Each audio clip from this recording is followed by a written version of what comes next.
Good evening and welcome to the Minions of the Zoo Saturday edition. I'm your host and keeper of the Harry channel, and with me tonight are Minions 2, DrFunctional, Pure Sausage Edition, and SkepTok, but maybe Serenity's going to show up.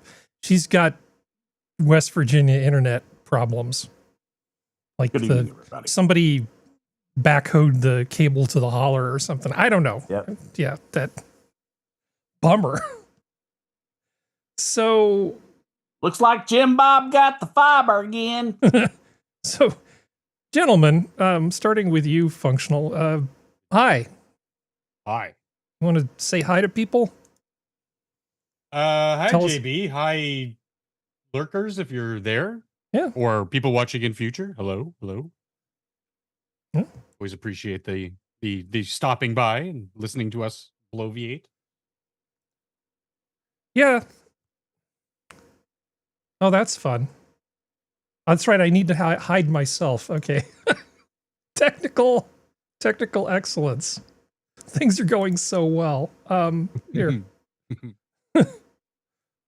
Let's see. Let's just make that go away there. I like that when it does that infinite picture-in-picture thing. It's like you're infinite. You're going through the galaxy in an infinite dimension. There we go. Okay. Much better. All right. Yeah, it's been quite a day for me. You often say, well, how have you been, Harry? And the short answer is I decided that I was driving back to Central California today, and rather than take the car, I would take two wheels. And it was really pleasant because it was a hot day, but once I cleared most of the heat and got closer to the coast, it was really nice.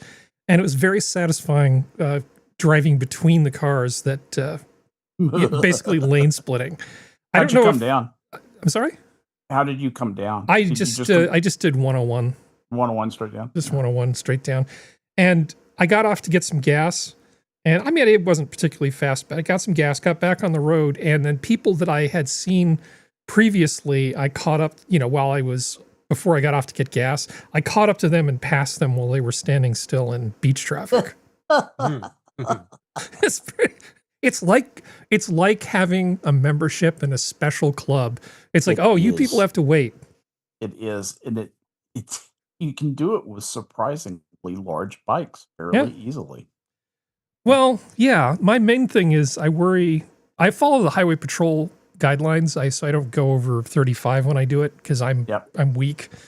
And some people on crotch rockets, it's 60, 70 miles an hour. But if you're lane splitting, so there's basically car, and then they at 65 try to thread the needle between you and one of those cars, it's a real pucker up moment. I have to say it's not my favorite thing. Yep. I got you. And there are assholes in the world who will open their car doors just to catch you. I find if you're super polite, wave at people, don't really flaunt it. Makes a big difference. Makes a huge difference because I'm not running around being an asshole about it. Yeah. And that's in their minds. That's what they're objecting to is the asshole motorcyclist. And there are plenty of them. Yeah. Yeah, I give people a little wave if they pull over, and I'm super polite. Yeah. I mean, honestly, why should I be an asshole about it? Share my coolness with me. Yeah. Well, a lot of this started because motorcycles used to be air cooled, right? Yeah. And being stuck in heat, going nowhere in traffic is just a good way to blow up your engine. And so they said that motorcycles, if you can do it safely, you can move ahead through the traffic rather than have your bike explode. And that makes good sense. Yeah. Remember, gentlemen, take care of your testes. And your testes, because if the bike, heats up like that, it's going to nuke your balls. Yeah, you don't want your balls nuked. Just thinking about your health here, Harry. That's right. Think about those electric bikes. If you had like a lithium-ion battery there, you're just straddling that, and then happy 4th of July. That's not good. I once went snowboarding, and I thought I was hot shit, stupid teenager me. And I'm like, I could go off trail.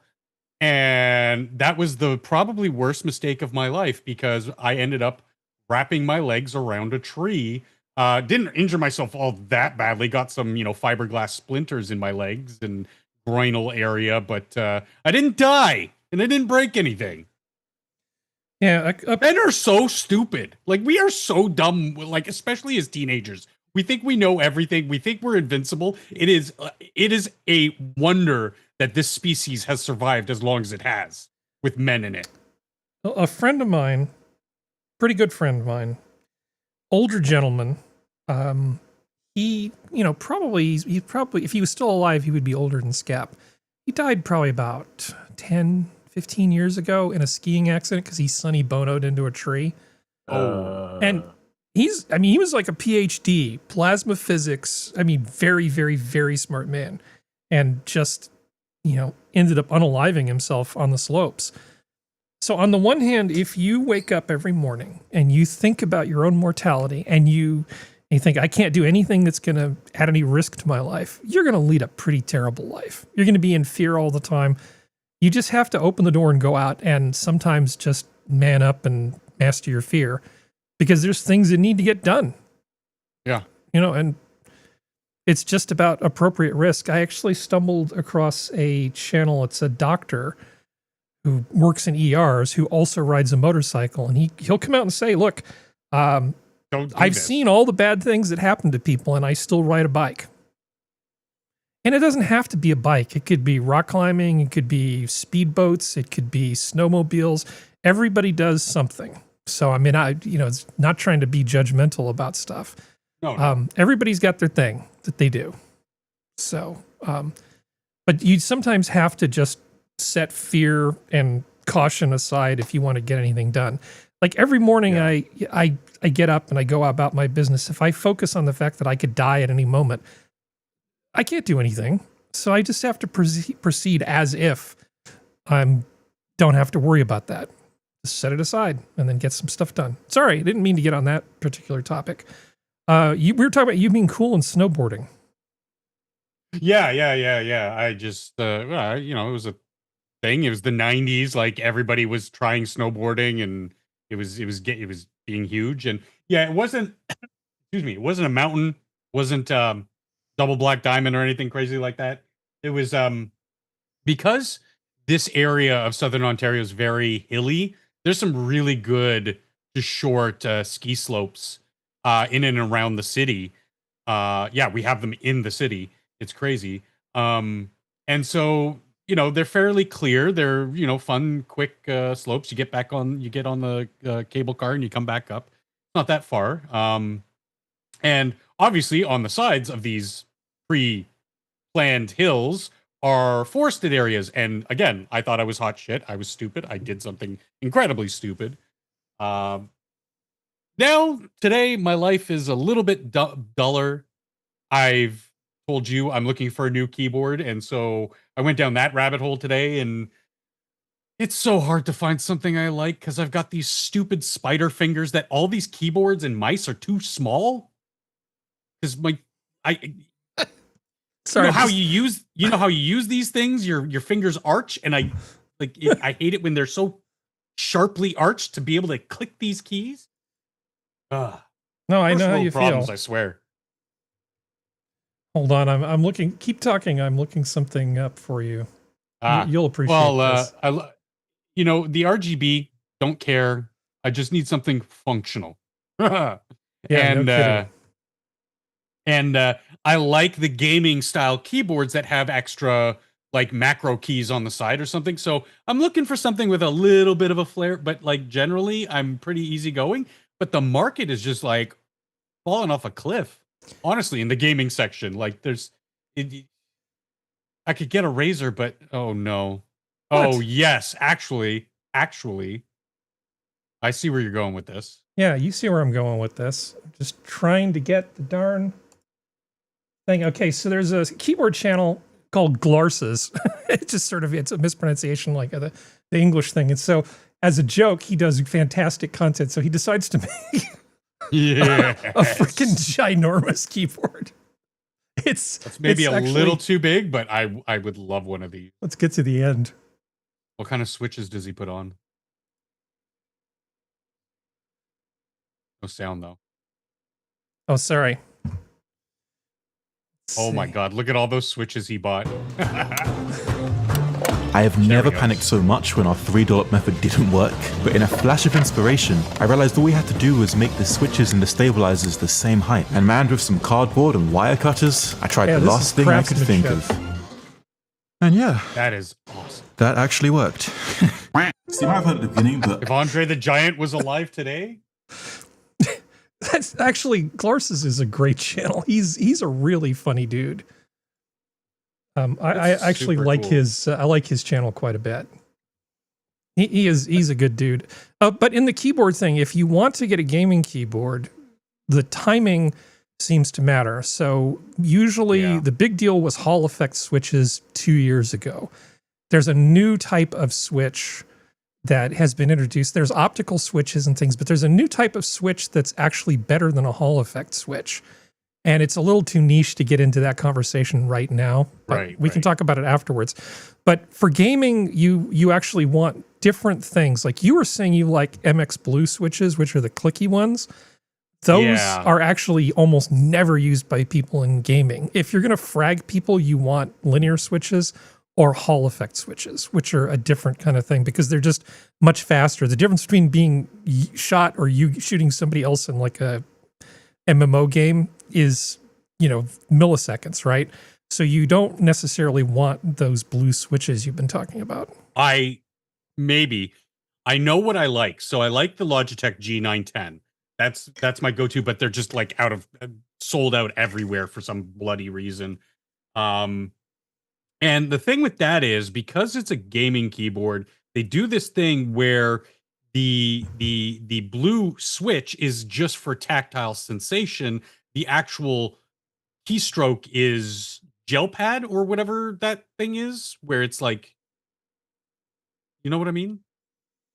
There's those like gel keyboards that are like instantaneous button pressing. Oh God, those membrane piece of shit things. Don't even know. But it's not a true membrane. Like it's weird. They do it right because that one's feedback input is really quick. Like it's actually really quick. The blue switches are just almost cosmetic at this point because it's just so you can feel the click. Because I like feeling a click, but it doesn't have to be rigid. Like right now, the one I have now is a Microsoft keyboard, like just a piece of crap Gullwing. But it's got a good response. There's no press to the key. I can rest my hand on a key and just the weight of my finger will push down the key. I don't like that. I have probably built about 10 different keyboards, and I still use about 8 of them. I might be a bad person to talk to about this because I know a little too much. Or you might be an octopus.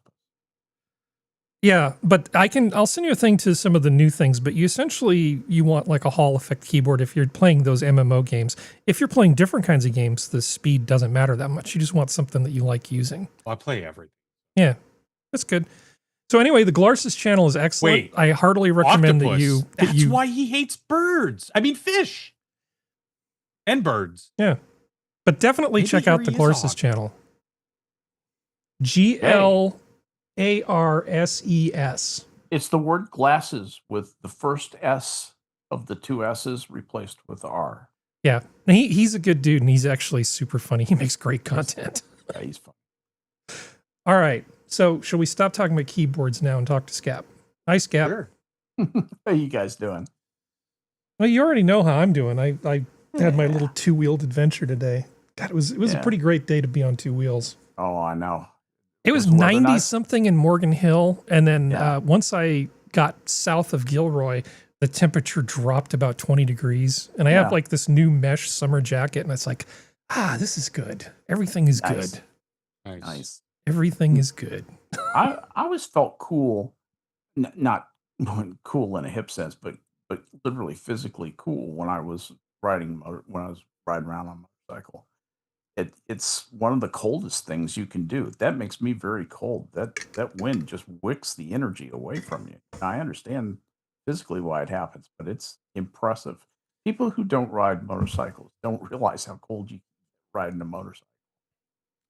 Well, the coldest I've ever been was 2 times. Once on a bicycle going down Claremont Hill in Berkeley when the fog rolled in, and I was just wearing my little bike outfit. That was miserable. I had to basically soak in a tub, in a What warm were you tub doing to on get. Claremont Hill? I was riding up it, and then I was riding down it. You know, what do you usually do? You see a big hill, you got a bicycle, you climb it. And the other time I got really frozen was I spent a day on a sea kayak out in Monterey Bay, and the cold water just gets in there, and It just, oh God, it just sucks the life right out of you. God, that water's cold. Why I'm not a kayaker. I just do not like being that cold for that long. It's good to try things you're not good at. Yes, it is. It is. And when you're as not good at it as many things as I am, that's a huge field out there, and many of them don't require you to be. Yeah, I've snowboarded exactly once. It's funny because I'm actually an excellent, and in high school I was a competitive skier. Yeah, cross country skis once, downhill skis 0. I'm a downhill ski. I'm the guy who goes off on the 3 Black Diamond stuff. Yeah. Snowshoeing once. I am that guy. Yeah. I am that guy. Life's I too love short off-road not skiing. to try new things. Yep. Oh yeah. Yeah, it's I mean I mean as long as you're probably not going to die, it's okay. Yeah. What's the harm? It's important to be smart when doing stupid things. Well, you got to have that balance of confidence and stupidity. To know, a triple Black Diamond might kill me, but you know what? I have the confidence that I have not just confidence, the airs of confidence, but Well, like confident in your skill. Yeah, and plus be able to you conquer can do something things like to that. mitigate risk. Go out when the snow's real wet. You're gonna have avalanche, big heavy avalanche. You don't, you go out when the conditions are right, and you stay on the stuff that's right for you. That's real advanced skiing. Is skiing the right place at the right time, and that's the way to not get hurt and not get injured. Exactly. I started skiing in 1960 in Zermatt, Switzerland. My parents handed me over to a bunch of ski patrollers, Swiss ski patrol guys who were running the ski school, and said, "We give you the little boy, give us the skier." 2 weeks later, I was skiing like a damn fool, and I've been doing it ever since. I love to downhill ski. It is absolutely one of my most favorite things in the world. So I mean, speaking of just like stupid things, because men and their hobbies are always amazing. Oh, I was just going to say, hang on, one last comment. My wife does not understand why I need 3 pairs of skis. But you guys do, don't you? Absolutely. Okay. So the guys at RevZilla decided, hey, why don't we turn a Goldwing into a motorhome? So this guy put a human kennel. He calls it the Winnebago, and the other guy basically took the Gixxer and put a trailer on it. And so they're like going through, and then they get into the wind. Let me see where the wind is. See if I can find it. A lot of sail area on that. Yeah, a lot of sail area on the side of that thing. He had to really jack that thing over to keep from falling over. Taking off. Yeah. Yeah, look at the angle on that thing. It's got a pretty mean lean. Yeah. We're going straight. Yes. Yeah, good times. Great stuff. All right. Shall we get into it? Oh wait, you need to say hi to everybody, Skep. Oh, that's true. As our official greeter. Yeah. I saw JB in there earlier. We probably drove him away talking about motorcycles. I wouldn't blame him, honestly. Impossible at all. Yeah. How many do I have open? This is just annoying. I'm not sure there's anything with 2 wheels that I don't like. I've spent a lot of time on bicycles. I feel too. that. Yeah. I feel that. I love bicycles. Those unicycle people can just suck it. I had a girlfriend who could do unicycle. Giggity. That's what we called it. I'm just kidding. I couldn't resist. Hang on one sec. How did I? There it is. All right. Oh my goodness. We have lots of people here now. or at least some people. I mean, it was okay when it was just JB. I mean, we weren't complaining. That was fine. We would have soldiered through. We're getting but a we're lot of happy to action. see others. Yeah, Green Badger is here. Duck Yeah. Dog is here. Welcome, people. JB, it's so nice to have you here. Thanks for holding the fort till reinforcements could arrive. Certainly enjoy doing the show. Enjoy your input and love an active chat, which we certainly have tonight. Well, let's see if we can do something entertaining. It's in the thumbnail, right? So the European Space Agency has decided that they're going to do a performance of the Blue Danube, the waltz, the thing that you hear in 2001 is the guys heading out into space and it's docking with the space station. It's a famous piece of music. We played it one time and got copy struck into oblivion because I don't know if you remember that. That's the only time I think our stream actually got killed while we were streaming. That's right. We didn't get copy struck after the fact. They nuked us. They nuked us during. While we were there. So we won't be playing anything from that. But yeah, that piece of music I actually sort of like. I don't know if I told you this, but when I was playing pool, people would put crap on the jukebox all the time. Mm-hmm. And when people needed to leave, we just decided to set up a visual kind of a little audio language for that. And so we started playing a certain set of songs, one of which was the Blue Danube and then Linus and Lucy. And we got people trained that once those things played, you just left. Like, it's time for you to leave. Pavlov's pool hall. And some new person would show up and say, hey, why are they playing that crappy music? Yeah. And it's like, because it's time for you to leave, idiot. That's why. Yeah. But it's this thing. Yes. Careful. I'm not going to play enough of it that we run into problems. But so the ESA people have decided that, yeah, we should just beam this out into space. So the European Space Agency will beam the famous Blue Danube. Cannot talk. Will beam the famous Blue Danube waltz into space. There are too many goddamn soft consonants in that sentence. That's the problem. Because why not? Yeah, I mean, I'm not against this. I'm not against this either. Just as put it on the bubble. As pointless gestures go, this is probably one of the more elegant ones. It's up there with that little plaque that we sent out on Voyager. I think actually it's not on the plaque. So it says no. I'm saying it is as silly as that.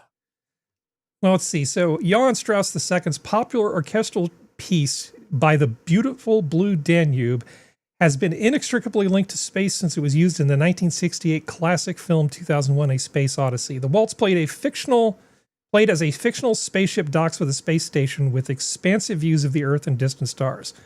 I know I've told you the story, but originally they were going to use specially developed music. They were paying somebody to write music for that.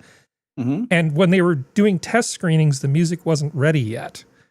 So they just put that in. So they put that in as a filler, as a space holder. And when they got the comments back from people, almost universally, people said, we really like the use of this music in that scene. Outstanding. Yeah. And they basically paid the guy, but never used any of his music.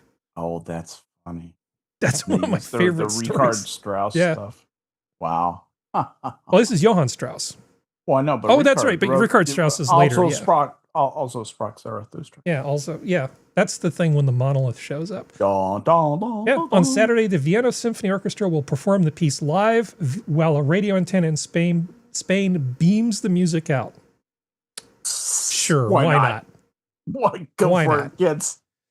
The waltz was notably absent when NASA launched 27 pieces of music as well as other sounds and images on matching gold records on the Voyager 1 and 2 missions in 1977. Well, there's only 27 pieces of music, and of course, we had to not be horrible Western people, so there's world music on there too. Yeah. So, yeah. Native people clonking on. It's a nice piece of music. It's not the greatest thing ever done. But isn't it cool that we can do stuff like this? That we can just, in case E.T. wants to hear some Strauss, we can just beam that shit out there. Here's the thing I find most interesting about this is point of view that Earthlings believe that we are so important, in a tiny little area of the universe. And to say tiny's doing a lot of work there. It is magnificent that we have the ego to think that this could make any difference, that this could alter the background random radiation of the universe in any meaningful way. I love the over emphasis on our own, the over appreciation of our own self-importance. It's, there's no way anything, anytime, anywhere will ever see that Voyager probe, or likely ever hear anything from us. I mean, space is just too fucking big.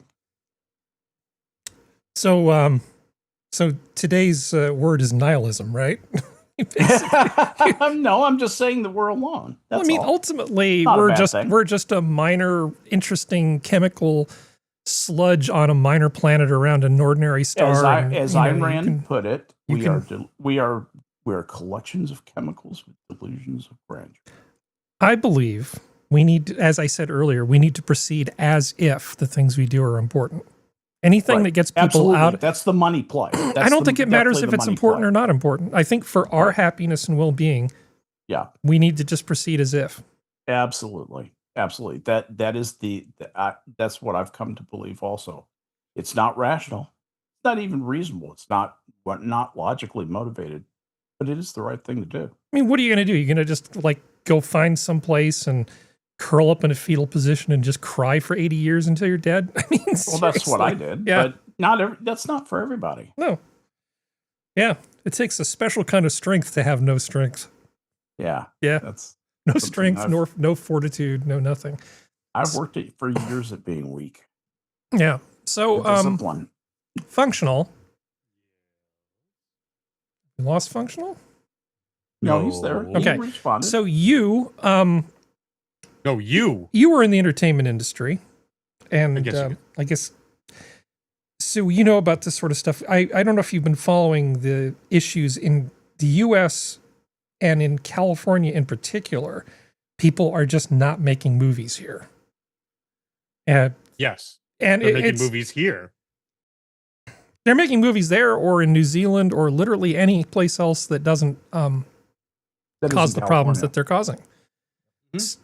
So there's a new, I don't know if you're familiar with John Steinbeck's work, but here on the old Central Coast, people like to talk about John Steinbeck because he's a local boy. And East of Eden is one of the things that people know about because, of course, there were movies and big stars were in it. And it's assigned to a lot of people as a high school reading type thing. Now, they're doing a Netflix adaptation. Of course, everybody's going to be black.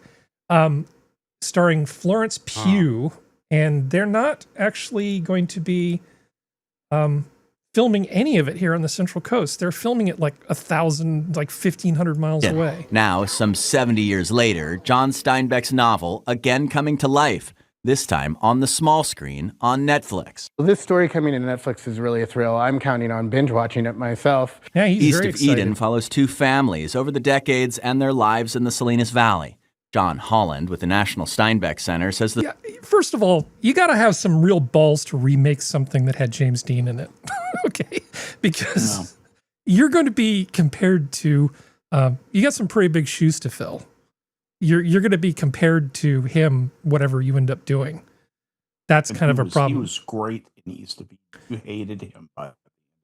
But, of course, they're going to make it somewhere else. And here they talk about, well, why isn't it being made here? 1,000 miles away in New Zealand. Karen Nordstrand with Monterey County Film Commission says California's film tax incentive program has fallen behind other states and countries, but is hopeful proposed changes in Sacramento might make a difference in the future.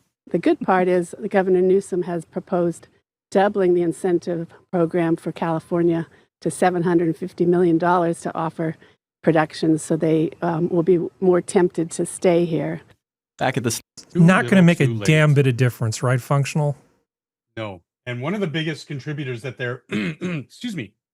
Frog in my throat. Excuse me. Jesus. Yeah. Not the time you want a frog in your throat when you're trying to talk. What was I saying? Yeah, one of the biggest contributing factors is everybody remembers how many times in the last, say, 10 years has SAG-AFTRA, the unions, how many times have they gone on strike or made outrageous demands that immediately didn't lead to strike but were semi-outrageous?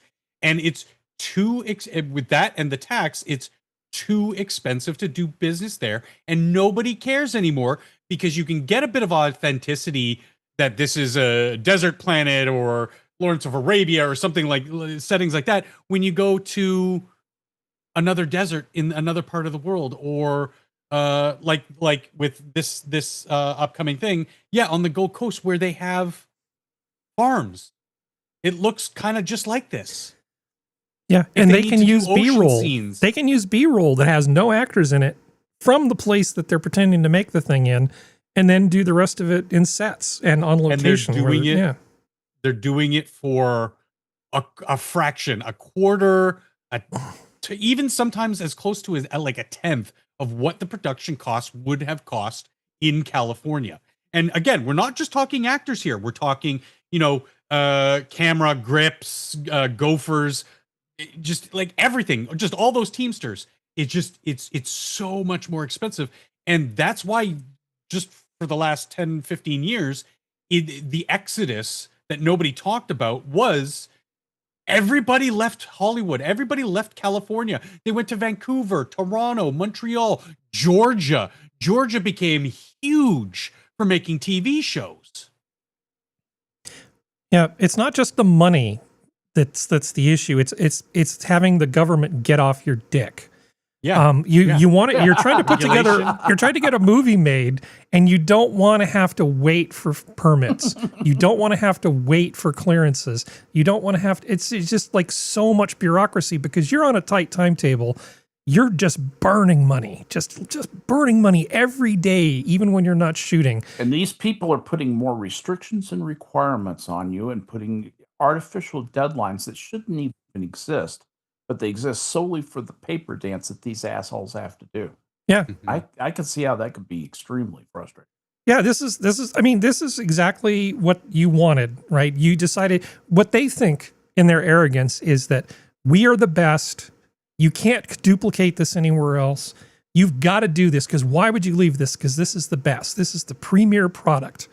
And it's like, well, no, actually, I can get something close enough for work, and it's going to cost me way less money, and I'm not going to have to worry about all the bureaucracy.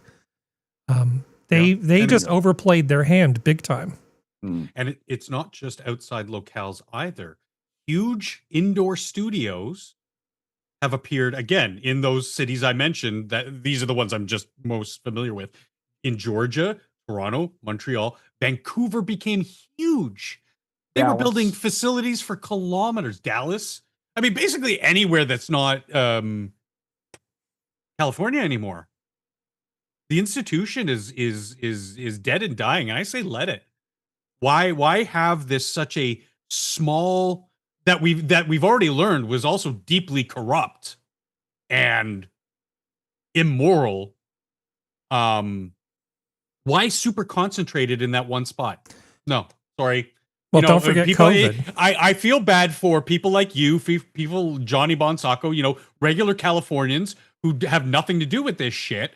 But it's, obviously the mayors and people like Newsom who have been doing this for years, and it ruined it for everybody.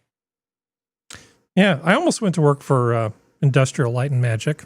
Almost. I chose not to. Yeah. Dude. Yeah, I was... Dude. I don't want to be in the entertainment industry. I just don't. No. I'm sorry. No. It's just... I was doing important things, Skep. We can't talk about what those were, but... I was actually doing important things. I think I know who your plasma physics friend is too. So the point being, California did this to themselves, and we get exactly what we deserve on this sort of stuff. Let me just mark that off. It'll be curious to see how they make this thing, but I do think you have to be kind of brave to remake certain movies. Yeah. Anybody, you notice nobody's chomping at the bit to remake Lawrence of Arabia, so that shows a certain amount of good judgment on their part. What do you mean? Villanueva did. With the new Dune. No, it's not the same. But you know what I mean. No, that It's doesn't pretty- count. That's an illusion too. It's pretty freaking close in its tempo, how certain scenes and shots line up. And Villanueva himself has said, like, he saw that movie and it changed his life. Like, so you can see I know it's not exactly a shot-for-shot remake, but Are it's very heavily influenced. Are the British troops Sardaukar or are they Leto? Which one are they analogous to? The Sardaukar. No, it's not a full up shot No, for it's shot not. thing. It's not. But Yeah. but It's not. Paul is Lawrence. They rhyme. They don't. It doesn't repeat. It rhymes with that, and you can feel I was kind of making a snide remark, so we can move on. well, No, in terms, the cool thing. The cool thing though is there is a Stilgar character who's very prominent, played by that guy who I can never remember his name. Max von Sydow?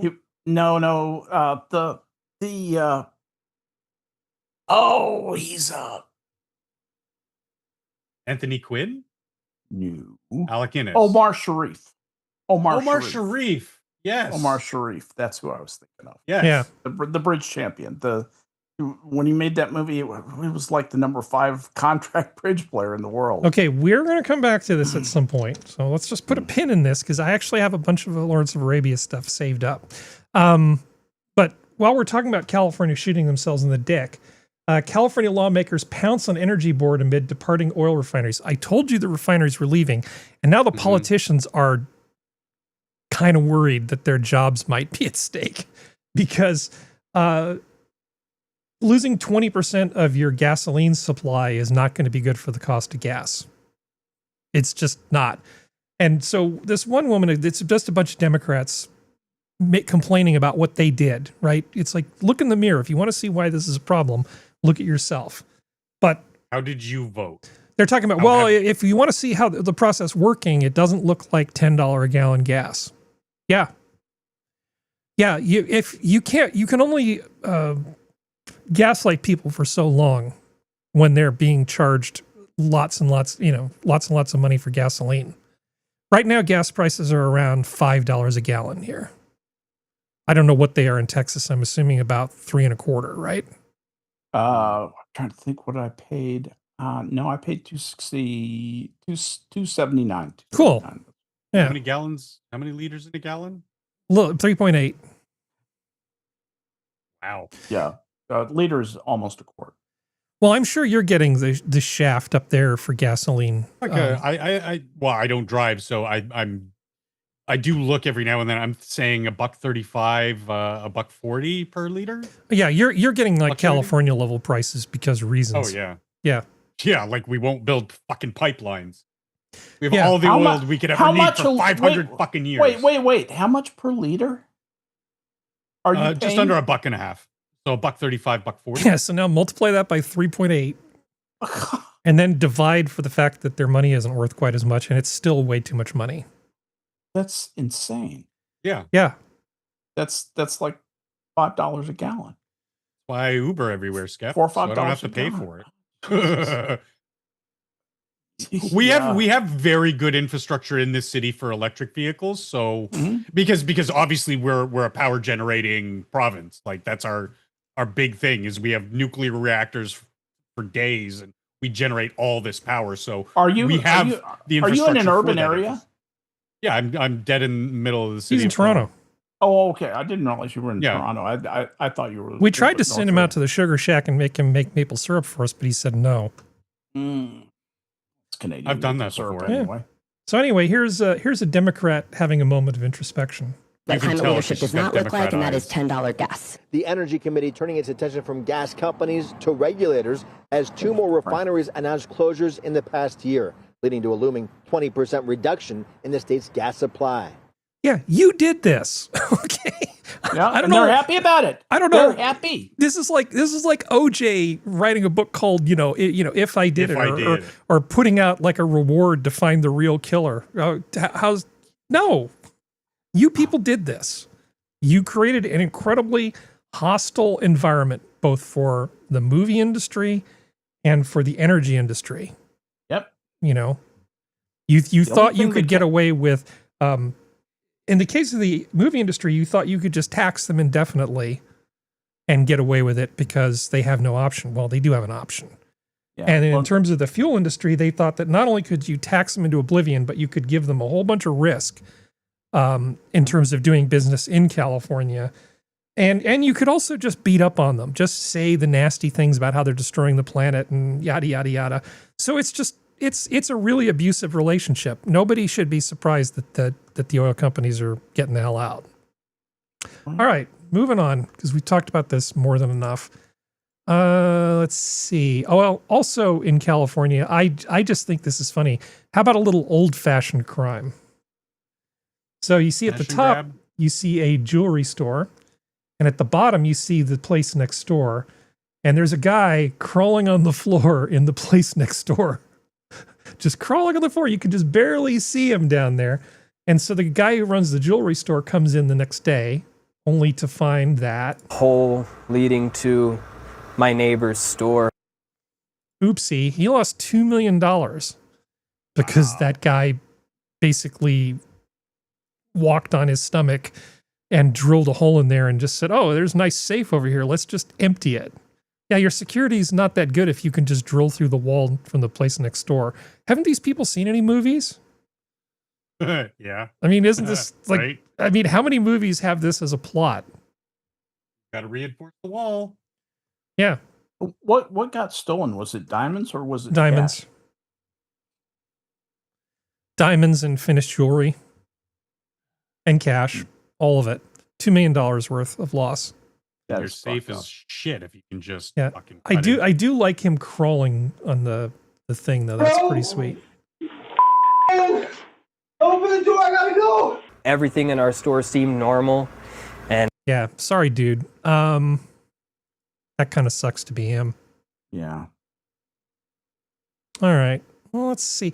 Oh boy. Just as an aside, well, let's talk about weebs a little bit. But these are actually Japanese weebs, so maybe they're not weebs. New Japanese law spells bad news for Pokemon and Pikachu fans. So I guess in Japan, the few people that are having kids would occasionally do things like name their kids after Pokemon. Mhm. And the government has decided that they're going to crack down on this. So it says the Japanese government is cracking down on parents who give their children Kira names, also known as flashy baby names. This refers to the practice of parents giving their children unconventional names, commonly inspired by pop culture, which may potentially compromise the child's mental well-being in the future. The practice takes on Well, that another sounds layer scientific. of depth in Japan, as the Japanese writing style allowed parents to give their children eccentric names based on the pronunciation or double meanings of the characters. Oh, good. So Japan has said, okay, if you're going to name your kid, just cut the weird shit out. Just none of the weird shit. You're not going to name your kid Pikachu or Goku or whatever. You know, I love normative, shame-based society. It reminds me of Korean society, where the onus is on the individual to comply with societal norms. And there's a tremendous premium, particularly in Korea, but it's also in Japan too, on conformance to form, having some idealized form, the ideal gymnast, the ideal person who does this or that looks like this. And they get it fixed in their minds. And when you one of the most fun things is to look at a Korean beauty pageant. To Western eye, you'd be hard pressed to tell those women apart.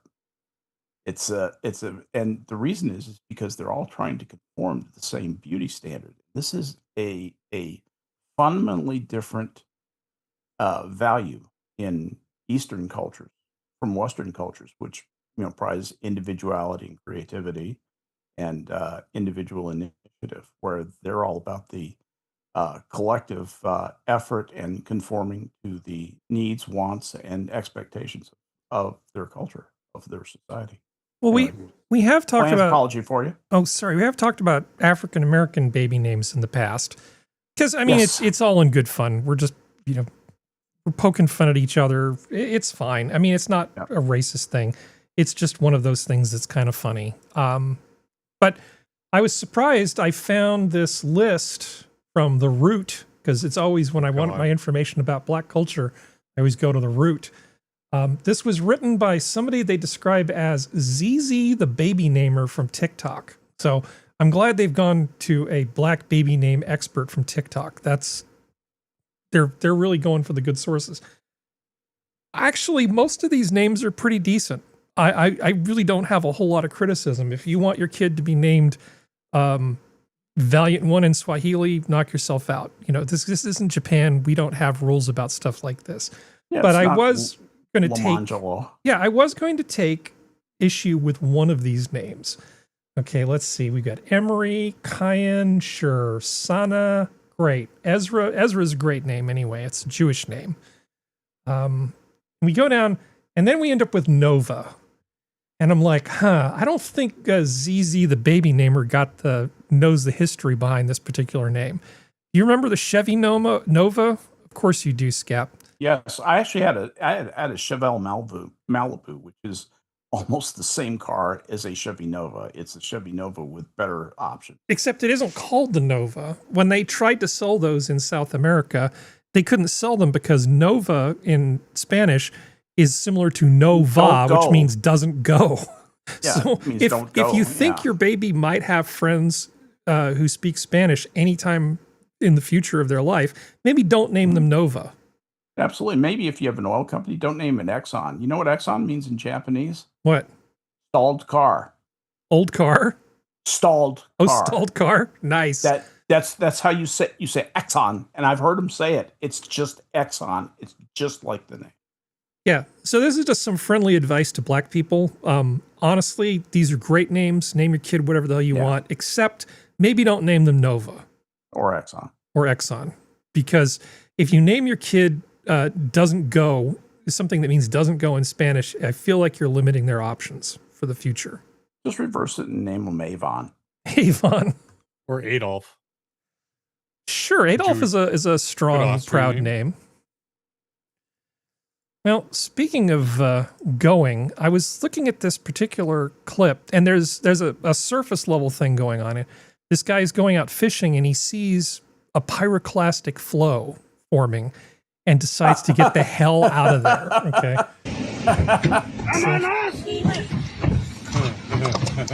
So I'm sorry I don't have larger video here. Let's see if there's a way I can make that larger. Hold on. Let's see if we can do. There's some technology here that will actually make this better. Hold on. Expand that window. You can do it with magnifier. Yeah, I can, but I think I'm going to just break everything. I don't want to break OBS while I'm trying to do this. So just bear with me. Sorry about that.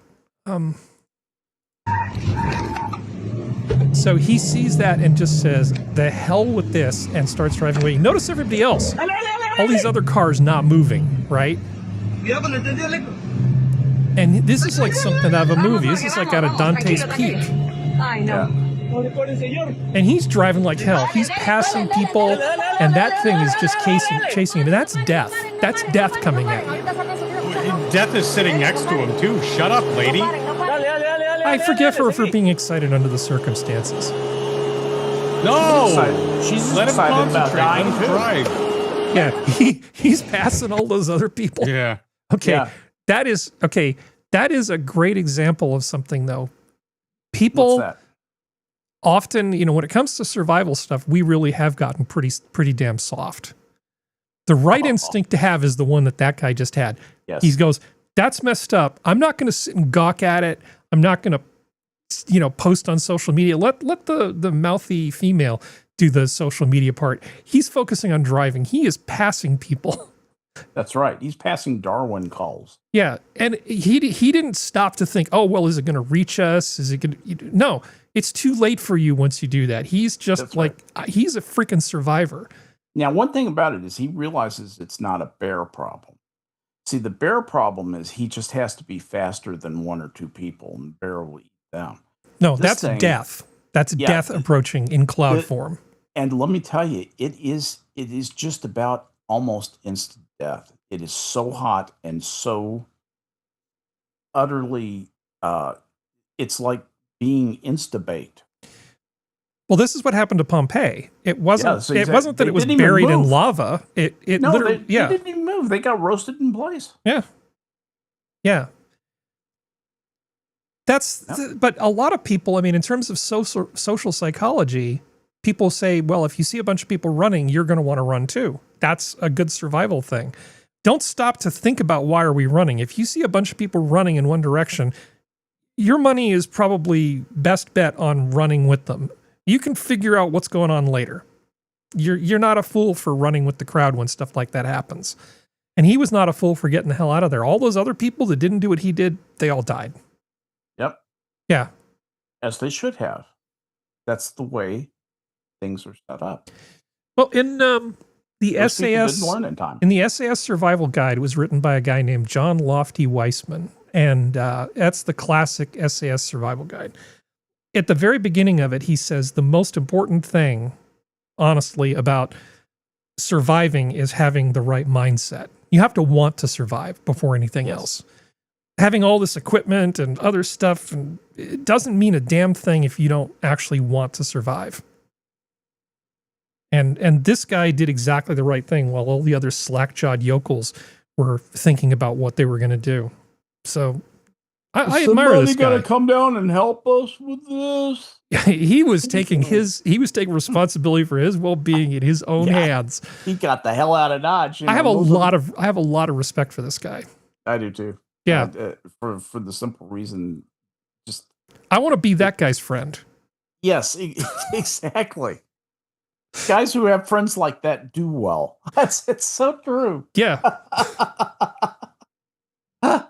Winners have friends. I want a friend that's not going to get me killed by being lame. Right. All right.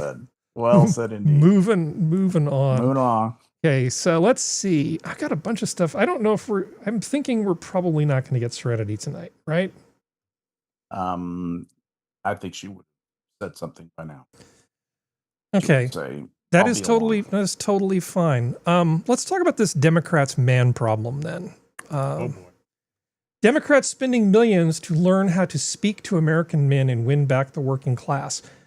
Well, after you've vilified them for like over a decade, talking about toxic masculinity and putting Tim Walz as some sort of model for what a modern American man is supposed to be, it's not surprising that they have no ability to talk to young men.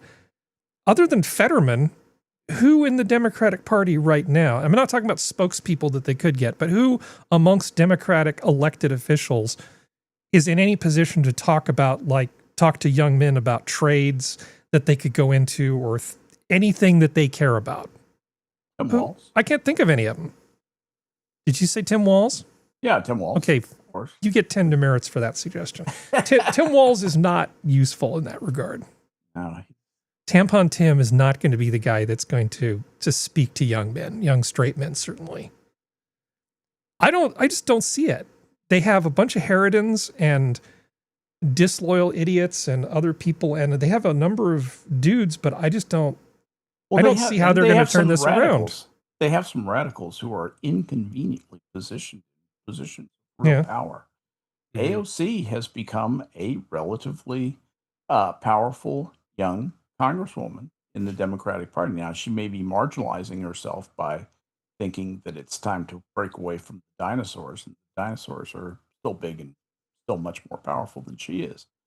But it'll be interesting to see how that goes. But as far as getting themselves put right to where they're going to attract back people with good sense, because right now the Democratic Party is largely populated by people who don't have a lot of awareness about the way things are in actuality, and just listen to slogans and shibboleths and nostrums from other places and mouth those things, and that's what makes it into their vote gestalt, and then they go out and vote, Democrat, straight ticket Democrat.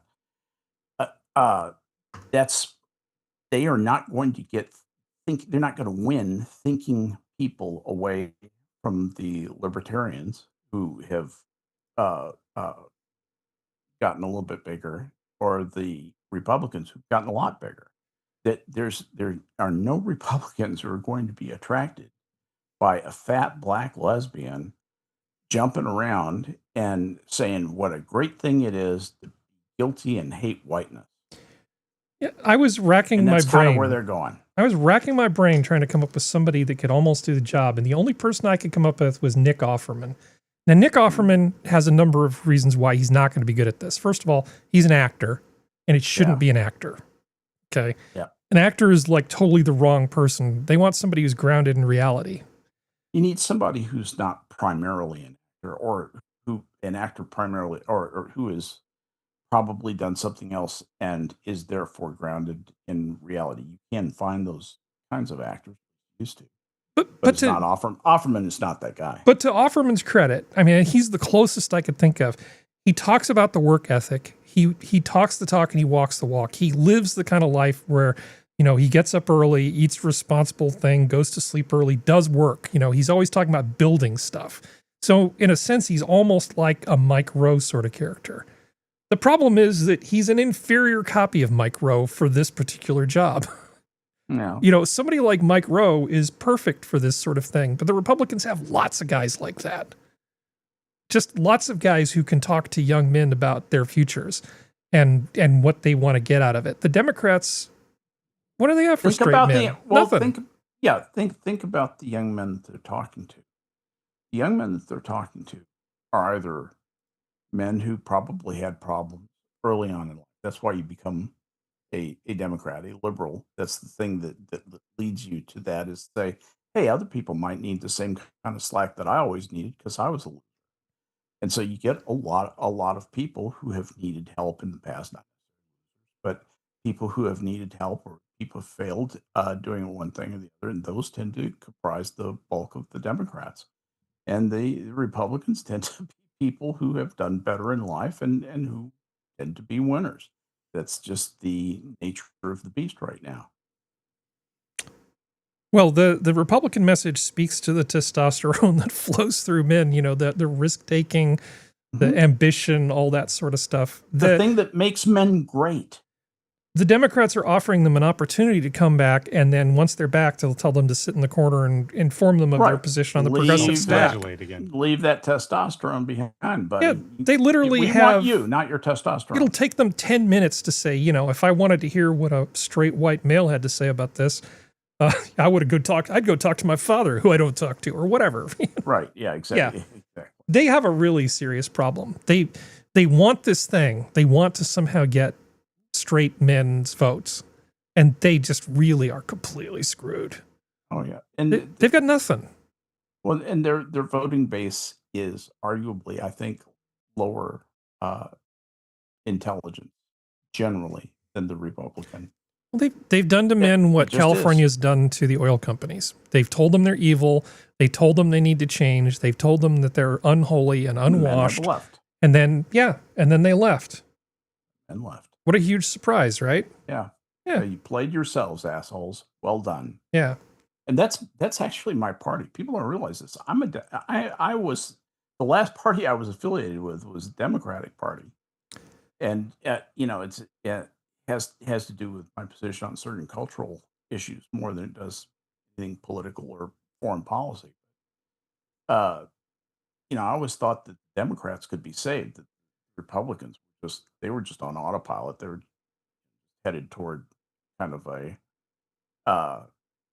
fascist kleptocracy, you know, if they were unrestrained. And I thought the Democrats were a healthy restraint on them. But now it's crazy. And the Republicans are looking invulnerable, and the Democrats look like they can't even tie their shoes.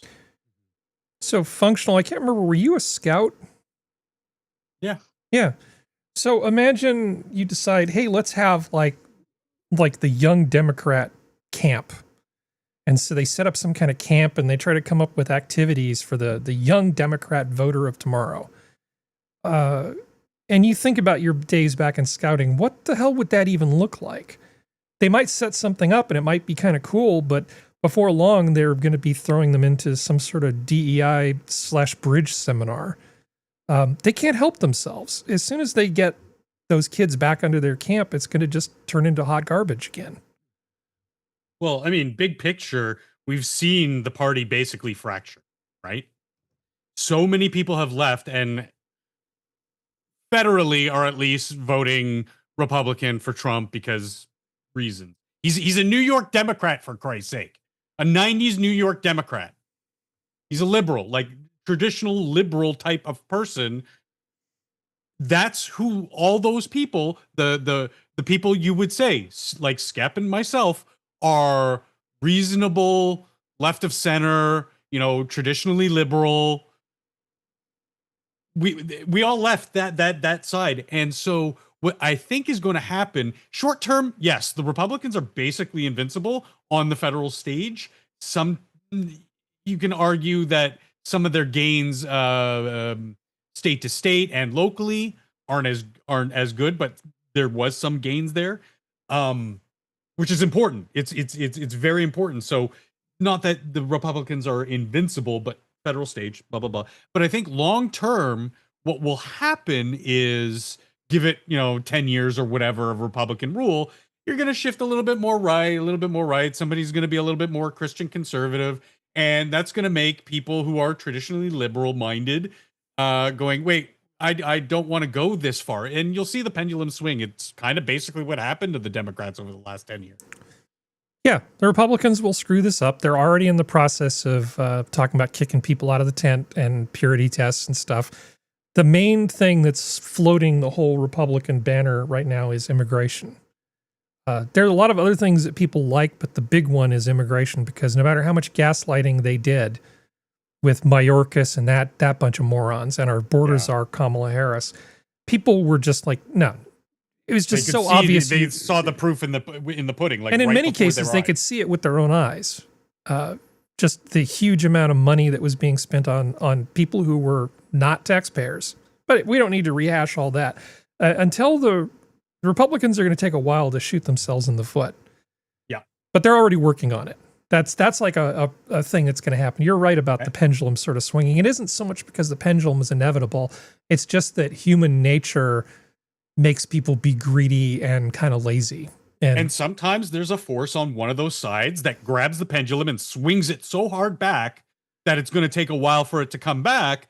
But, and this last sort of time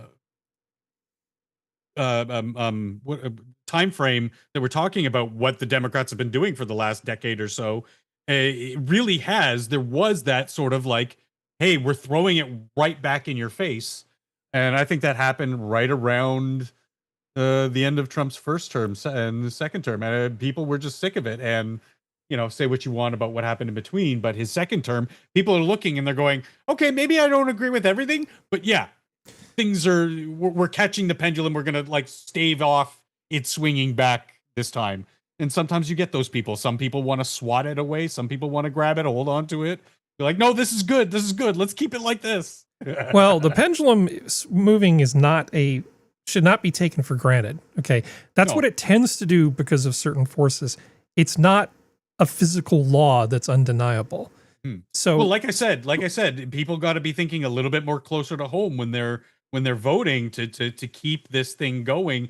If they see it as being good or better than what was before, then to also pay just as much attention as you do on the federal stuff to your state and local governing too, because that's not as solidified. I hate to use the word solidified, but it's not as stable right now as the federal side of things. The point I'm clumsily trying to make is that we came perilously close to a permanent Democrat lock on everything federal before this happened. If they hadn't overplayed their hand as aggressively as they did, they were on the cusp of locking in a Democratic majority forever. I don't think they had a choice to push as hard as they did. Like, they were gripping that sand and the grains were just falling through. They didn't have to let 20 million people in. No, not at all. But I mean, just Like that's the end of it. Like that was the culmination of what was coming before. Yeah, they got greedy because they could have just used their control of the media and all the other things they had going for them if they just hadn't overplayed their hand. Like, hey, this is working really well. How about we just fly in 500,000 people? How about we just go for a solid 20 million and both new voters and spread them out throughout all the red states? It'll be fine. Mm-hmm.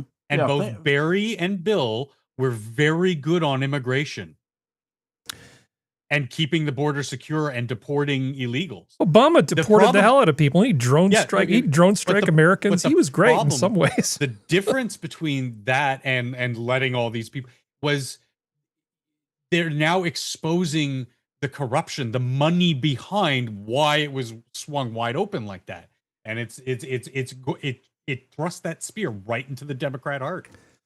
Well, let's move on because we could talk about this forever. They're literally defending like criminals, hardened criminals. Yep. They're so far off the reservation. I don't use the T word, the treason word, very often, but Mayorkas in particular, what a gross dereliction of duty. To the point where, I mean, I really do think what he did was criminal. He didn't follow U.S. law, not at all. No, he broke so many laws, and he did it while lying to us. Yes, you know, it's literally the "don't pee on my leg and tell me it's raining" thing. That's what. He was peeing on all of our legs. To go after him. Well, we generally don't retaliate against the people who run the previous administration, but we'll see. Unless their name is Trump. I personally feel, and this is just my opinion, I personally feel that he's guilty. Not necessarily of treason, but he definitely willfully didn't follow a number of laws that he was supposed to be enforcing. He did not live up to his legal obligations to perform the duties of that office. Interfered, and there's proof of this, actively interfered with border operations following the law. The law enforcement on boots on the ground that were trying to follow these laws, they were told to stand down on multiple occasions. We have audio recordings, we have paperwork. Like it's insane. The guy is so slimy. He got paid big for that. Like you can't tell me he did for such gross malfeasance. It is disgusting. Well, we felt the reverberations up here. Sorry, go ahead. That's okay. Well, speaking of the deep state, CIA operated a network of gaming sites and even a Star Wars fan page that were part of one of its worst ever intelligence catastrophes. So I don't know if you've seen in the movies where as part of the spycraft, you go on like some bulletin board somewhere that's part of a game, and that's how you send your secret messages past the Great Firewall back to the US. Well, apparently that's sort of what they tried to do. It said the sites were part of a network used to communicate with assets, which was initially compromised by Iran. So head to the URL starwarsweb.net via the Wayback Machine, and you may be somewhat surprised to find yourself on the Central Intelligence Agency homepage, but check it out on the Wayback Machine in December 2010, which is when it first appeared, and you will find what looks like a fairly standard Star Wars fan page. There's a kid with a lightsaber at the top, the tagline Beyond the Unknown, as well as May the Force Be With You, links to various other Star Wars movie resources, and for some reason, Master Yoda is recommending Star Wars Battlefront 2. Yeah, so it looks like a gaming site. But it was actually meant to be, its real reason for existing was just to let spies pass messages unbeknownst to the countries that they were in. It works. Yeah, unfortunately, these sites were first discovered by the Iranian authorities and may be linked to the killing of various CIA sources in China. Yeah, it didn't work. It wasn't really crafty enough that once they figured out what was going on, they didn't trace those messages back to assets. And allegedly, people got killed over this because they screwed up. You can tell it was not a MotZ designed operation. No. We're still scratching our heads about those exploding cell phones, right? We're still debating what happened. That's how crafty MotZ is. We're still not quite sure how they managed to blow those phones up. Pagers? Well, yeah, actually, we do know precisely down to the schematics of how that was done. But it was very crafty as opposed to this. Oh my God. Oh, it was so good. These pagers have an extra battery. That's right. 2 batteries. Yeah, double the battery life. One's filled with C4. and a squib. Yeah, so we thought we were clever and maybe we'd just seen too many movies, but yeah, it didn't work particularly well. There are all sorts of ways that you can hide messages in various things. I don't think it would be responsible for me to say what they are, but the idea that some bulletin board that you connect to with weak encryption, that somebody's going to type something in and that the Chinese or the Iranians aren't going to find out, those people aren't stupid. They may be kind of evil, but they're not dumb. This is just too little.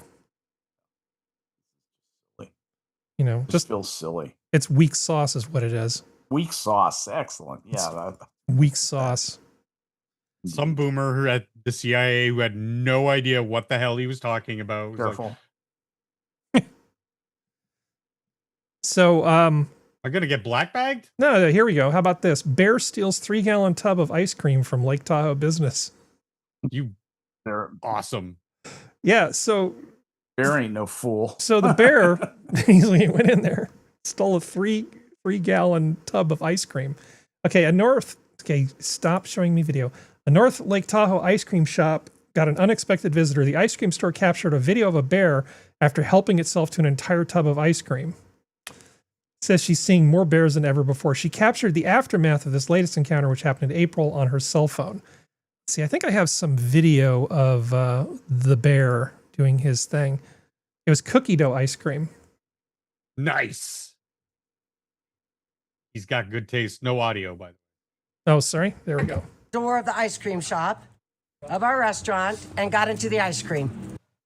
Oh my goodness, can you believe it? Look at that. Beth Moxley, owner of Tahoe Time Ice Cream and Coffee Shop, says the cub, known by locals as Cinnamon, managed to break in while staff were on a lunch break. Moxley says they had moved a trash can outside to mop the floors, and when they came back, they found the can knocked over and one of their freezers wide open. Now, Cinnamon made off with a 3-gallon tub of chocolate chip cookie dough ice cream. Good choice, Cinnamon. They later spotted the cub trying to sneak back in for a second. Moxley says, luckily the damage was only minimal. That's the best part of the story. He tried to sneak back in for seconds. I love that. So hey, that was pretty good. How about we go back in and get some more ice cream? Because honestly, is there anything better than ice cream as far as food goes? Really. Not much. Not much. If somebody told me you could never eat truffles for the rest of your life or never eat ice cream, I wouldn't even have to think for a femtosecond about which one I would give up. Not even a picosecond. It's like, oh, so you're telling me I can give up truffles or ice cream? I don't even have to think about that. How about oysters? How about screw oysters? Get rid of all the oysters, keep the ice cream. There are very few things that I would choose that I would get rid of ice cream where ice cream would not win in the decision. One of the things you could have given up in the late 19th century was, wait for it, oyster ice cream. Yeah. That used to be a thing.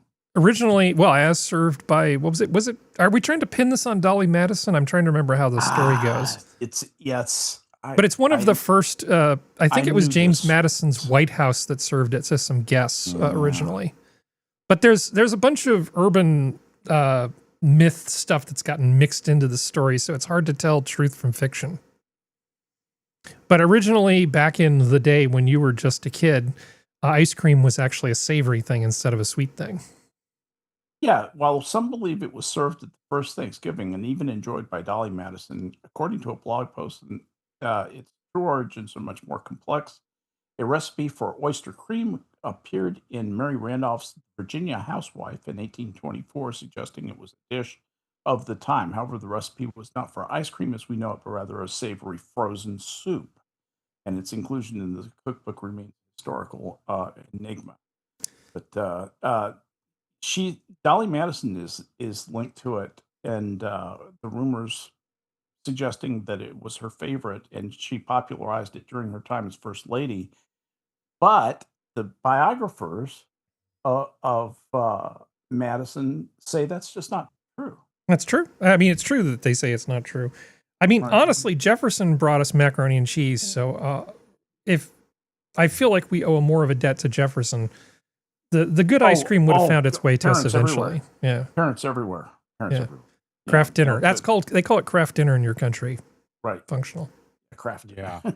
Craft dinner. All right. Okay. We So still eat craft dinner. Yeah, we just eat more.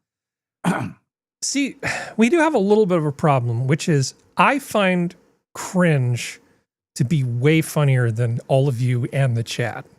So I have to really fight the urge to put just cringy, painful things into the show because I actually want people to watch and I want you guys to have a good time. But Bad Harry, the part of my brain that I call Bad Harry, keeps trying to put the cringe back into the show.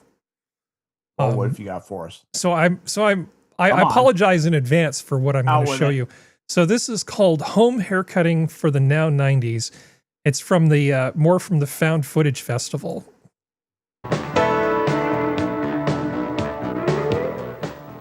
Hi, I'm Jim Jones. I've been in the hairstyling business over 30 years, and I've made a living cutting hair. Haircutting for the now 90s is definitely a This guy, see, he could cut your hair, but he's gonna describe a haircut for men called the GQ.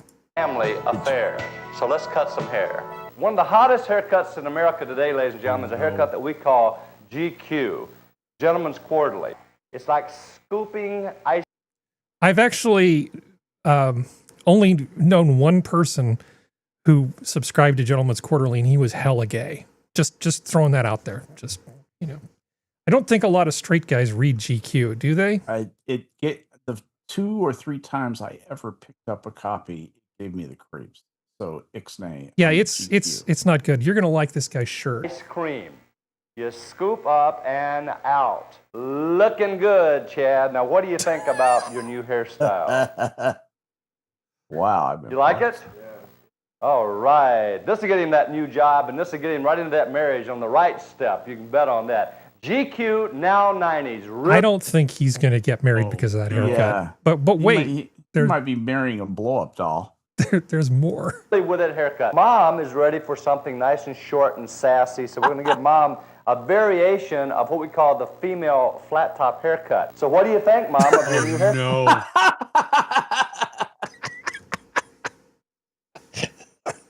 Oh no!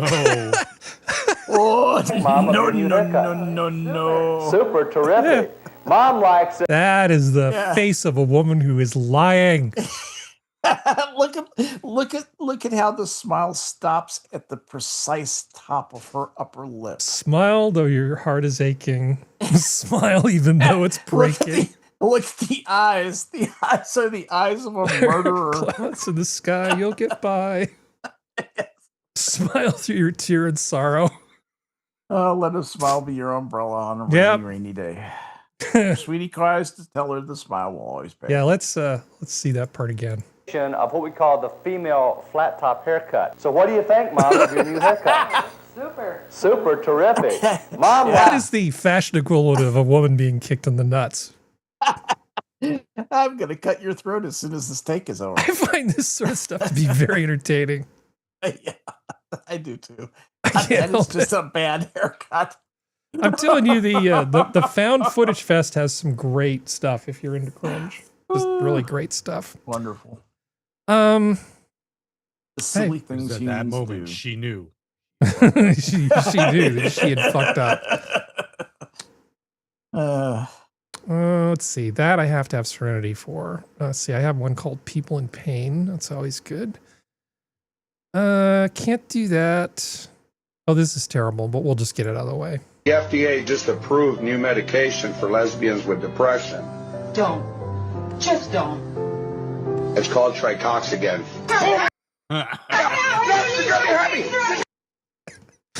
Man, puns are pretty great. I sort of like that. Yeah, Tricoxagen. Okay. Tricoxagen. Let's see. We got some dog videos. Those are excellent.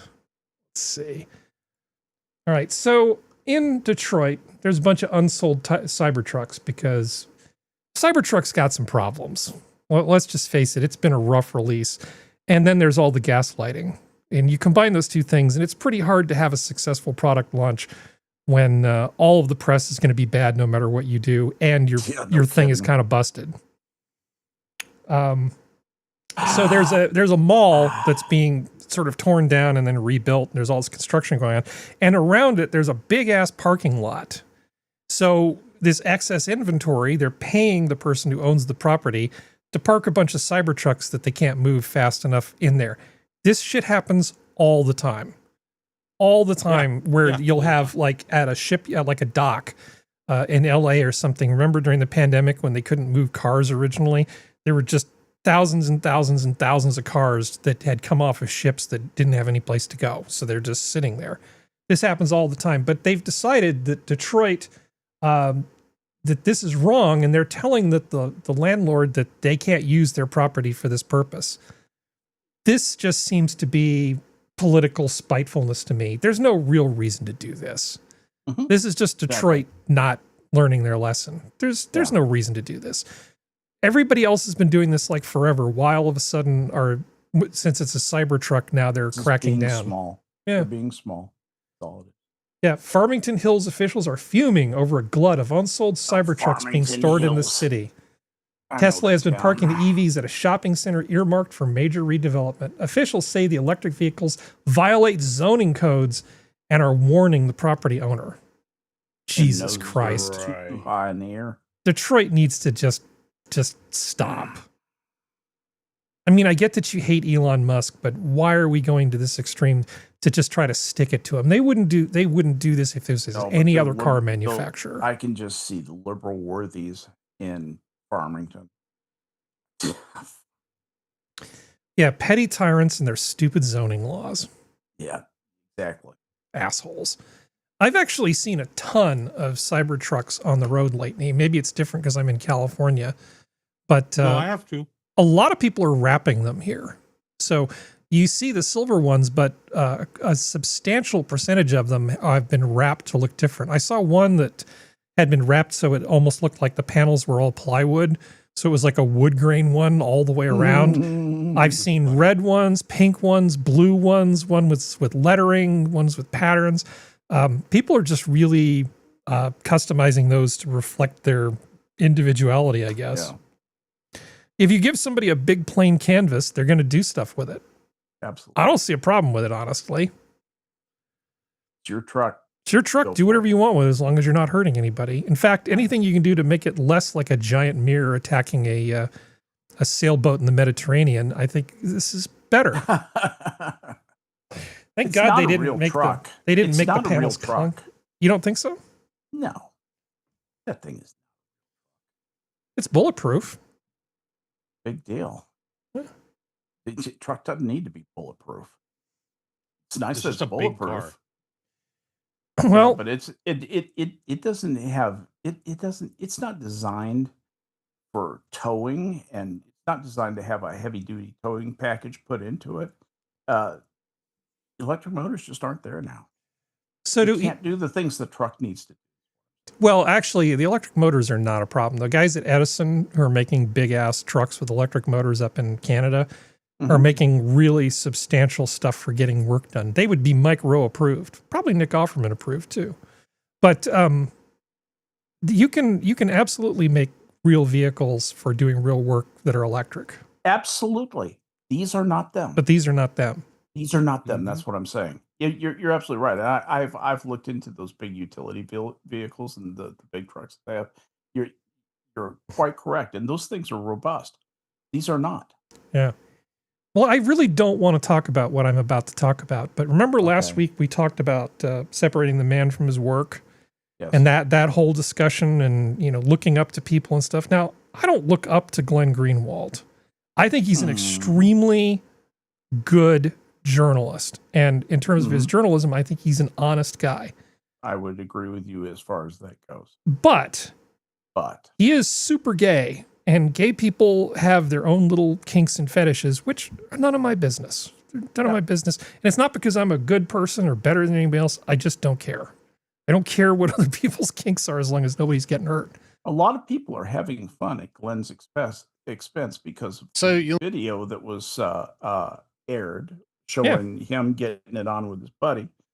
And what I love the hypocrisy of people who pretend like they don't do the same kind of thing behind closed doors. Or just something different. Or something different. Similarly, that is just whatever. that is of similar magnitude in that vein. That and pretending like this is, oh my God, this is amazing. No, it's not. Fuck you. Pearl clutching. Move on. So Why don't you basically, read one of he his was articles? he was trying to let his freak flag fly with some guy, and for some reason they decided, since it was a domination thing, let's just throw some videotaping in just to really make it extra humiliating. I guess that's part of the appeal, right? Yeah. Okay.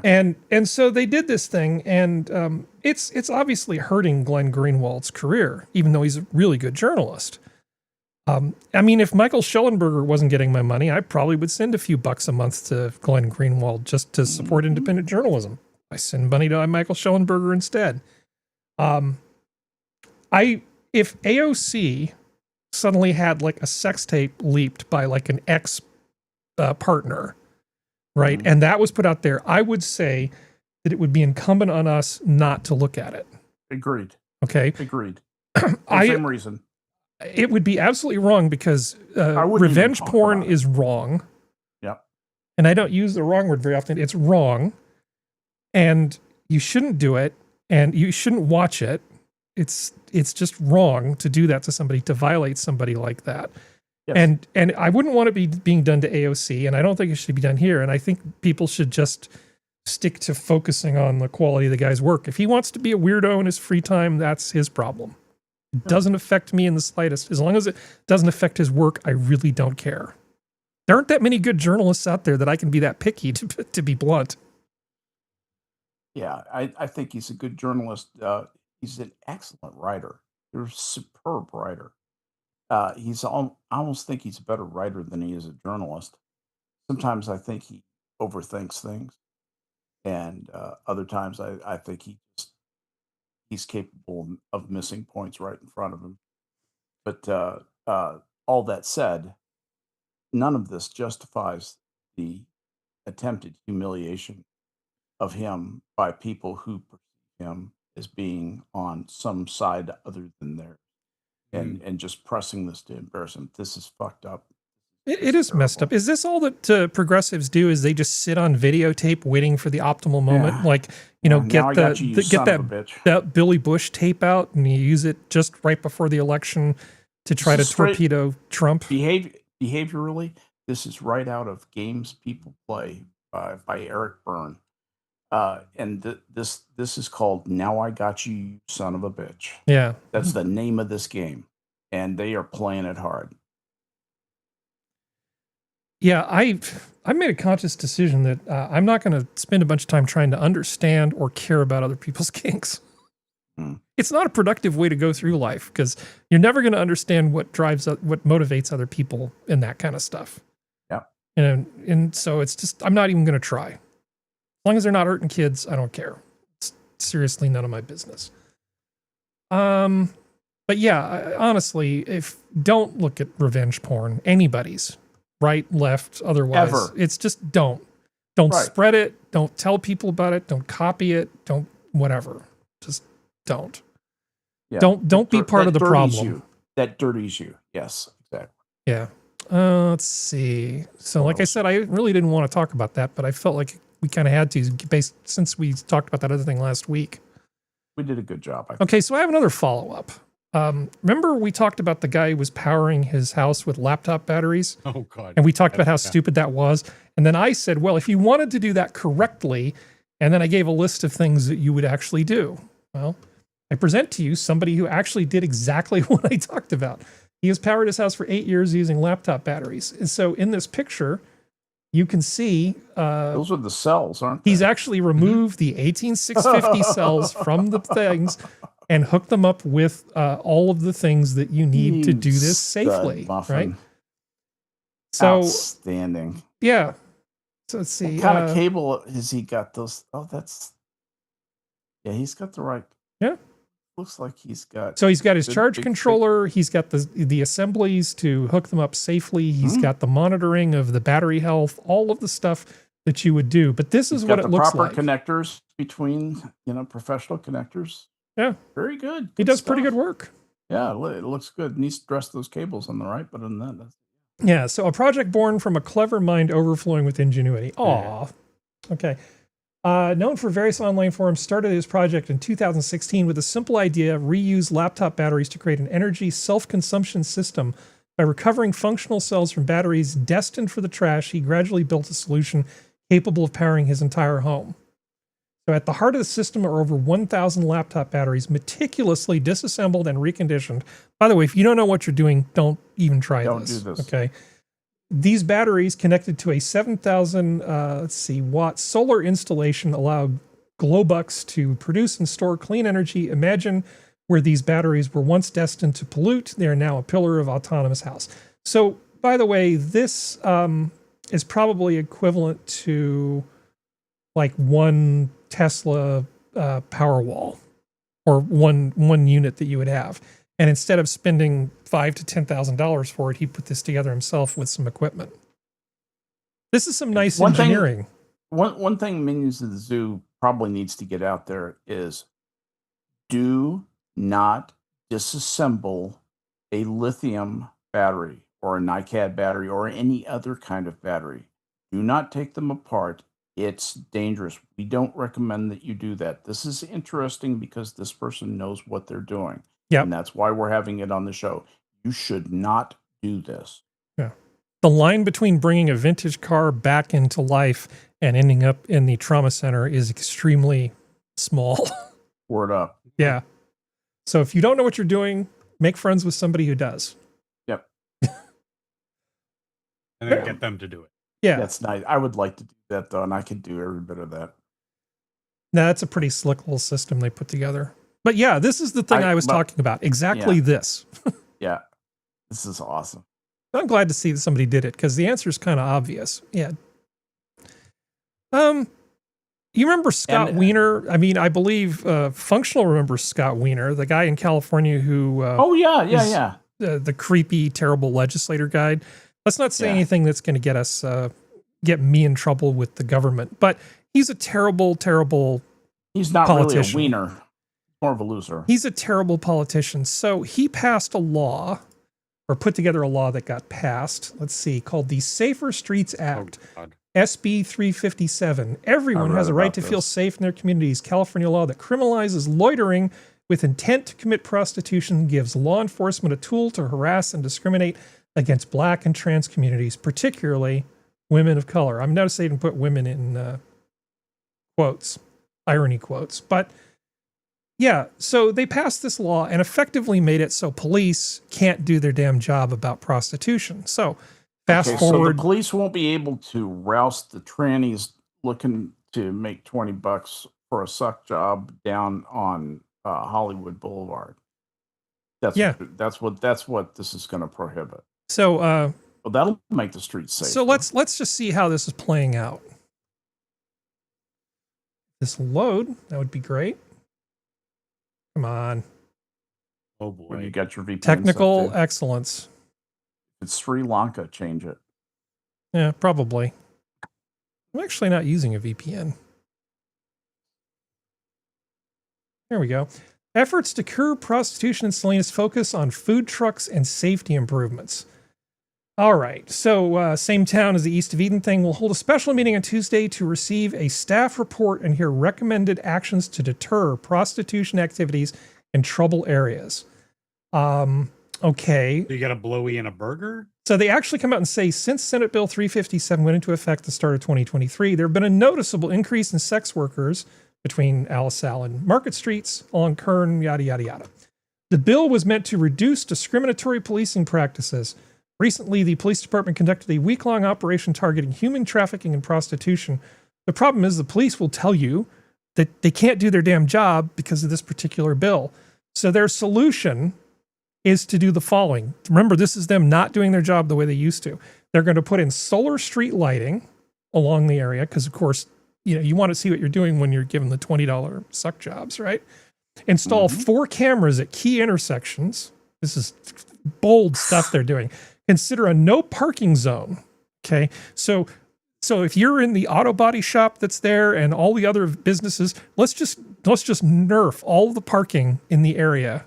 Sure. Yeah, because this is a totally rational thing to do because of a problem that they created themselves, right? So that you'll park down the street, you'll have to walk through a bunch of hustlers and trannies and people trying to mug you. Oh, yeah, that'd be great. Yeah. Evaluate the correlation between prostitution and food truck activity. Oh, yeah. Why don't you take a shit on the food service people that are trying to eke out a living in their food trucks? Why don't we dump the responsibility for our bad law on them? The presence of 3 food trucks on Kern Street, including a roaming truck and 2 in designated spaces, is suspected to contribute to human trafficking and prostitution. No, this is complete and total nonsense. This guy Wiener is almost like a bad idea detector. If you look at anything he's in back of, anything he's associated with, anything he's pimping for, it's always something awful. And I mean, this is a terrible idea. It is a terrible idea. It's typical for him. This is typical for him. And also, so they're talking about $775,000 that they want to spend to deal with the prostitution problem. So I went to Google Street View and I brought up the street, and there's this one woman right there. There she is. There's one woman on this whole street. This is the problem that they're throwing almost $750,000 at, right? Okay. And to do that, we're going to get rid of all this parking and put in new street lights. Sorry, let me here. And the food trucks are down here. Here's somebody who's selling, like, I don't know, some Mexican ice thing or something. And then here's somebody else trying to run a food truck that sells tacos. So because of Scott Wiener's stupid bill, and there's one lonely prostitute standing on the street, they want to shut down 2 to 3 businesses, get rid of all the parking on the street, spend $750,000 and take a crap on the food trucks. And these are businesses of color, by the way. Generally, these are not white people running trucks. These people cannot government good. No. This is just a travesty. Wiener needs to be put in a place where he can be safe and play with brightly colored bits of string until he's old. Can't hurt him. Well, there's all these channels on on YouTube where they cover police interactions with people, right? And half of them are herder, look at this drunk, stupid woman, fail her police sobriety thing and then yell at the cops. And, so it's always like very pro cop for some of them. And then there's other ones where it's look what the cops are doing. Look at how terrible the cops are. And so they find the cops that plant evidence and just do horrible things to people's civil rights. Proving that people are people. And if you only watch one channel or the other, you're going to get a completely different opinion of what the police actually are. But in a lot of these things where there's like First Amendment auditors, the one thing you'll say is some cop will say, you look suspicious. I'm investigating. I want to get your name and ID. And they've gotten rid of the stop and ID laws in a lot of these places. The argument for that is you don't want the police just constantly writing down somebody's name and harassing them and then claiming that because their name comes up in the reports all the time that you should get a warrant to go in their house or something, right? You don't want to give the police a tool to harass innocent people. So making people's names show up in police reports over and over and over again for no reason, obviously wrong. But at the same time, if police literally can't do anything until they actually see you in the act of drilling the hole in the wall and carrying the diamonds out of the store, then how the hell are they supposed to do their jobs? You can't fight human trafficking if you can't even literally walk up to somebody and say, you look kind of chilly there. What are you doing? And that's when the liberal attorney looks you in the eye and says, that's not my problem. Yeah. I'm sorry if simple civil rights make enforcement impossible. That's what they'll say to you. Well, there's totally things I would change. I would put in changes to the way IA works, for instance, so that, they can't be buddy-buddy with the cops. Or, in certain cases, you have to use the IA from a different department. Cops shouldn't just be investigating themselves and writing stuff off. There's plenty of evidence of cops being bad, right? Yep, and at the same time, there's plenty of evidence of shady people using the system against us. Yep. I don't think it's inappropriate for somebody wandering around at night in an area where cars are being stolen, looking kind of shifty get just because you questioned. don't see him stealing a car right there. Yeah, you should be able to stop and ask him a question, not detain him for 2 hours and bring the drug dog because you want a new civil asset forfeiture to pay for a new cappuccino machine. But I mean, just do the basic stuff in their job. I don't know. I'm obviously preaching to the choir, but this is something that really kind of bugs me. Yeah, you should be able to film in public, but there's no reason why the police shouldn't be able to answer questions, and they should be able to do their job. That woman's obviously soliciting for prostitution, but thanks to Scott Wiener, you can't do anything about it. And now they want to do all of this ridiculous stuff to work around the fact that they can't do their job. Bringing us back full circle to the headline, it says, efforts to curb prostitution in Salinas focus on food trucks and safety improvements. Well, that sounds like that'll curb prostitution. That's crazy. I'm still unclear on what the link is between human trafficking and taco trucks. Right. Exactly. It may only exist in Scott Wiener's mind. Yeah, this is just stupid and frustrating. Sorry, I just going into rant mode here. Not the most important thing. Wiener really is a menace. He really is. He's more serious than anybody thinks he is. He's a scary guy. Yeah. So Skep, remember we talked about the place he used to work, the Bell Labs thing? Well, you can't just create something. Sometimes lightning doesn't strike twice in the same place. You can't just manufacture that. But the people in San Francisco haven't figured this out. So they've created some sort of co-workspace where people can go about their business, and it's like a shared office space. And they're sort of modeling it, I think, after the Bell Labs experience.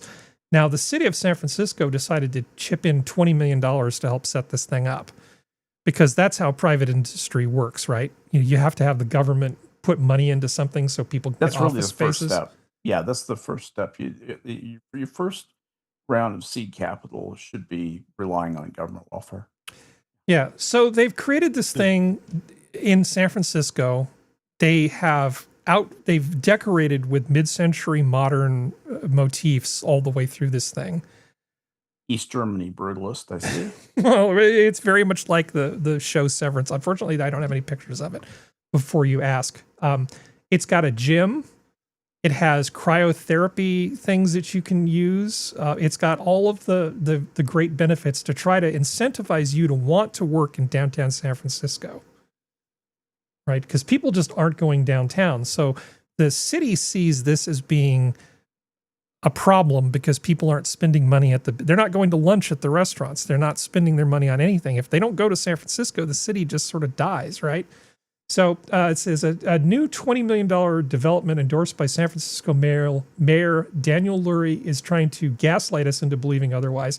Described as the nerve center of 525 Market, the Cove, a luxury co-working space, is heralded as a transcendent experience that will revolutionize the traditional 9-to-5 shift. Equipped with 6 full-time staff members trained to anticipate your needs and provide a best-in-class experience from the moment you arrive.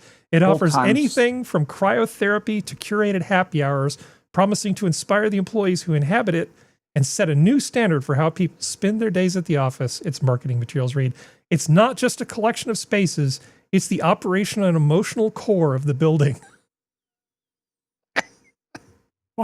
What? Yeah. What are they doing? What is it? What is this? I don't understand what it's taxpayer dollars. What is the value proposition, Harry? Well, the value proposition is you're going to go here and it's going to be like you worked at Bell Labs, and you're going to just do amazing things and be happy to drive to the city. Because that 1 hour commute is hardly going to bother you at all, or 2 hours, right? 2 hours. Yeah. Depending where you live. Okay. Yeah. I want you to feel like you want to be down here every day of the week. Yep. So they put on a little meet and greet where people showed up and ate shrimp and drank champagne and all that sort of good stuff. They're really trying to put a lot of lipstick on this pig. But in reality, most people are really damn happy not driving into the office. And there is almost nothing you can do that's going to make them want to do that instead of working from home if they can do their job at home. can't wait to get down to that new state-of-the-art office downtown San Francisco. Only 2 hours of mind-breaking traffic to get through, and I'll get there and some gay little rainbow creature is going to come mincing up with me and, how are the truffles today? Do you like your office? Fuck you. So the person who wrote this article actually was having a little bit too much fun. Okay, as I wander inside the sleek mid-century inspired space to observe the grand opening that event, I'm swarmed by employees. While I stand in a corner and take notes, a man in a suit approaches me and suggests I try one of their tiny angular appetizers on display. While I inhale a piece of flatbread and shamefully pick up a tiny wilted piece of arugula that falls on the floor, a uniformed worker immediately walks over, gestures to the trash can, and then asks if I would like a drink. I politely decline. Seconds later, another uniformed employee asks if I'd like a drink. I smile and say no thank you. Again, while a guy with a man bun sings a soulful cover of Drift Away on acoustic guitar in the corner. A shiver runs down my spine. Yeah. Yeah. It would run down mine too. Oh my God, I would run from that place. Run from that place. I think the main thing about the Bell Labs experience and some of the greater places I've worked isn't about the amenities. It's about the people that you get to work with. Yes, it is. When you work in a place where you can just walk down the hall, politely knock, and pick the brain of somebody who really is like your peer or your mentor, somebody whose work you respect, who's probably a world leader in what they do. That's not what they're offering. I mean, cryotherapy and cocktails and stuff is not the point of this exercise. If you want people to want to go into work, assemble a group of people that they would want to work with. Yes. And the amenities are very much a second tier after that. Obviously, things like don't make it be hard for me to park. Don't make me park in a place where somebody is going to disassemble most of my car. I'm going to find it up on blocks. Like basic convenience, safety, security things are much more important than cryotherapy. Well, they've abdicated that responsibility in San Francisco. Said that no, the criminals should have some rights too. And we're going to put up with a little bit higher level of crime. You're going to lose stuff out of your car. May even lose a family member or two. If our natives decide they're going to take a buck, maybe your grandfather be gone. Yep. It's part of it. It's part of the great readjustment. Get rid of whiteness, get rid of white males, get rid of cis white men, get rid of straight being heteronormative, the heteronormative aspect of straightness. That's what these people really want. They really want that. Yeah. They think they know what they're doing too. But yeah, they do. Abrupt change in topic. Hey, you like doing models and stuff like that, right, Functional? Oh boy, howdy! If this was your work, how would you feel about it? Let's see, a 4,500-year-old gold statue from the Royal Cemetery at Ur, basically modern-day Iraq. I don't normally wax poetic about these sorts of things, but that's freaking cool. 4,500 years old. 45. We see like the Egyptian stuff, right? And we sort of know what that kind of style is. This, the mythology of that place, basically Mesopotamia, the Fertile Crescent, is very different from the Greek mythology and the Egyptian mythology. And there's obviously not time to get into why it's different. I suspect Skep probably knows a hell of a lot about what I'm talking about. But this particular representation I find really interesting. You don't see that kind of detail work on stuff from other places. That is exceptional. I had not seen this. Ram in the thicket. I don't think people really realize how great those people used to be a long time ago. It's too bad that they had multiple rivers that acted like super highways for invading tribes.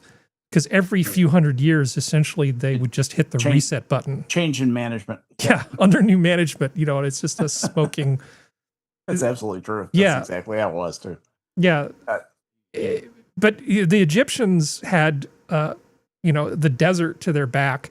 It was not actually all that easy to get into Egypt. They didn't get invaded that many times, despite what you see on TV. They were relatively safe compared to the Mesopotamians, but I think this piece of artwork is pretty damn good. If you made this, I think you'd feel okay about it. Well, no, Especially if I because made have it better 4,500 years ago. Well, that's the thing. Yeah, I have better and machining plays a huge part in this. I have better tools. Yeah. So, but 4,500 years ago, no, you don't have the same types of tools we have today. This is incredible. I'm looking at the detailing in the wings, the hooves, the antlers, the eyes, the hair. Well, just the I cast. just This the is cast very and- sophisticated. Yeah, the cast of the gold. The cast of the gold, and then the work on the gold while it was still soft. You can cut gold when it's cold and it's soft enough to do, but to make really clean lines in it, that the jewelers, a couple of jewelers in my family, they always heat the gold a little bit, and it makes a cleaner cut, makes a cleaner line, and that's what those lines. That was done by a craftsman, And it That was survived. done by. The other thing is that was done by somebody who spent probably his life getting this good. Yeah. And it didn't get destroyed. And it didn't get destroyed. And look how fragile that thing is. Yeah. This is I mean, I don't know a lot about art or art history, but to me, this is really impressive. Oh, yes. Yes. Well, we've talked about how this predates some of the techniques that they're using here. This predates some of the the artists who have notoriety for sort of air quotes developing those techniques. Well, I have another art history thing for you because we've lamented the fact that we don't know how to make sculpture the way that we used to. Of course, we can 3D print it and do all this other stuff, and then have high BMI statues in Wall Street. It's just the stupidest thing. Sometimes the modern world makes me sad, but the fat black one. Here's another little discovery. Archaeology in turmoil after sculptor's workshop thousands of years old found in Greece with intact figures and statues inside. So it says a recent discovery in Greece confirms this after an investigation led to several life-size marble statues hidden in a sculptor's workshop. The researchers date the place to the Hellenistic period. So basically the Hellenistic period is after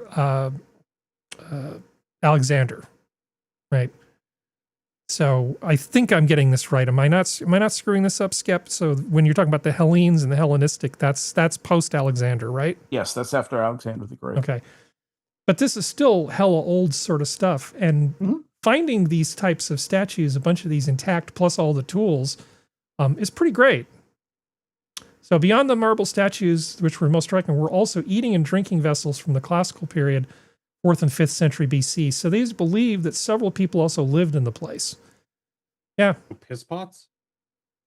Marble sculptures of Aphrodite, clay heads of female figures, marble waste and unfinished statues, clay molds, metal slags, seals, and pigments have been found. Thus, the researchers say that this place was used for other craft activities, not just as a sculpture workshop.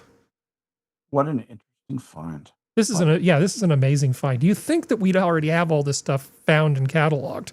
Not even. But they keep finding new shit. It's awesome. Yeah, I look at Sorry, go ahead. Well, a lot of stuff is buried by, the way that Earth buries cities. And so some of the stuff gets lost and then refound. That's all I was going to say. Well, marble is not a really durable compound. It's kind of soft and it dissolves really easily. That's what I was going to say. It's soluble and everything. Yeah. It's dead seashells. There's really not much there. Yep. All right, so we've got some calcium art carbonate. news. Come on down. Let's see, how much longer do we have to go here? Well, 5 more minutes. So what can we do for 5 minutes? Well, you got a palette cleanser handy? I've got a bunch of palette cleansers handy. Do a palette cleanser. I kind of want to save them for Serenity, but all right, we can't. No. Oh my God, we're not good enough for him. No, but I was just going to say we can't just do that. People in pain. That's always good. It's kind of sausage oriented. It makes me feel like. Oh man, I felt that in my hammy. See that again. It makes me feel like. It's a great cut to the disco. Free table. This is under People in Pain, but I honestly cannot remember what it is. Oh, it's a bunch of people falling off treadmills. Okay. Boing, boing. I like how she's just gonna try to keep running.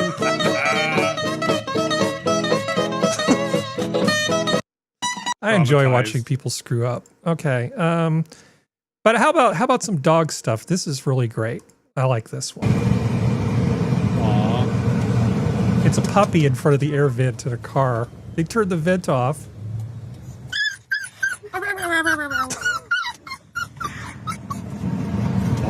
By the way, that's totally me. If I'm riding in the car and I'm hot and you turn the air conditioning off, I'm going to make a noise just as undignified as that. Yes, I'll actually make that noise. I just love that. It's a little golden retriever puppy in front of the vent in the car. Nothing cuter.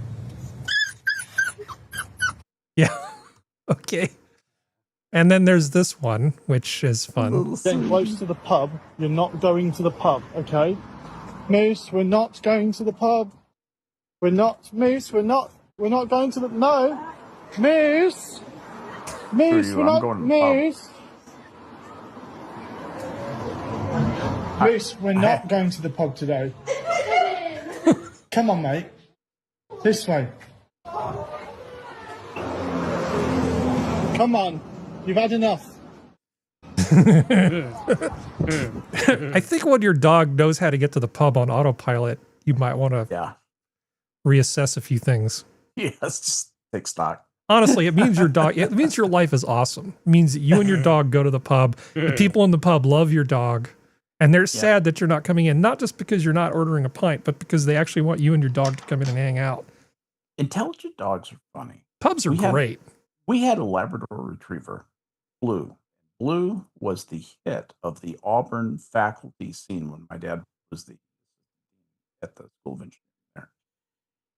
Blue would, on Saturday night, would just head out of our house. Yeah, there are no leash laws or anything like that back then. And Blue would head out into the little faculty ghetto neighborhood where we lived in Auburn. We lived with where all the professors and all the staff live in one particular section of town. And Blue would make the rounds from party to party and hustle hors d'oeuvres and treats. And he had a circuit of about 5 or 6 houses he would go visit. And they always welcomed him and would give him a little treat, and everybody pat Blue on the head. Then he'd go to the next house, and about an hour later, he'd come back in. He'd have cream cheese on his lips, cracker crumbs coming out of his mouth. Talk about living your best life. Oh, Blue was the best. Blue was outstanding, and my mom put him up so he wouldn't do that. And one of the professor's wives complained that they hadn't seen Blue, and she called Mom and asked him, was Blue okay? Yeah. This actually happened in Auburn, Alabama, back in 1972. No, 75, 6, 4, 1875. something. So I have 75. I have one more quick thing. One more quick thing. See, you've heard me complain about Dickies, how it's like airplane food version of barbecue and stuff. Yes. But it looks like someplace that actually doesn't suck in Texas is going to expand. So it looks like Terry Black's is going to open in Nashville. I'm hoping that we'll see more of those move into other places. Because I would be happy to eat at Terry Black's. Have you been there, Skep? I have not been to Terry Black's. I've heard of it. I understand it compares favorably to Angelo's, which means it's top-notch barbecue. Yeah, I mean, from what I hear, it's pretty damn good. Yep. I've never been to one. If they're moving to Memphis, we need to get Kefki after she finally goes to Memphis Interstate Barbecue. She needs to go check out this place too. Absolutely. I'm going to just keep mentioning this to Kefki until she goes. Because I think she wants to go. She's just not being honest with herself about wanting to go. She definitely needs to go. But I would like to see someplace like Terry Black's open in someplace where I could actually get to. There's a bunch of them in Vegas, but I kind of feel like if I go to the Salt Lick in Vegas, it's going to just not be the same. How can it be? Probably not. Yeah, I was just going to say. Are they going to let them burn wood and everything, or in Vegas everything is ersatz anyway? It just seems real. That's it's going to be about as real as that Statue of Liberty. Absolutely, the Eiffel Tower. The Eiffel Tower. Well, they have one of each. Yeah, I know. It's depressing. Who knew they were so close to each other? I cannot stand Vegas for that reason. I mean, I know how to work Vegas, and I've been to an infinitude of number of conferences and shows there, but I don't love it. Okay, so let's call it. We've done our 2 hours, and I think we're all tired. Yeah, but this was fun. Any last words for the evening, Skep? Yet, and I'm not trying to end on a bummer or anything, but a guy I have a certain amount of respect for reported himself to be in pretty serious physical shape, and named Scott Adams, creator of Dilbert, and he announced this week that he has stage 4 cancer and probably going to be dead in 3 months. I actually think he is even sicker than that, and be typical of Scott. And this is somebody who I worked in the same building. I worked in the Pac Bell building where he worked. I met him at Kronos. I lobbied at Kronos to get him for a speaker. Got to know him a little bit back then. He's a good guy, and he didn't deserve this.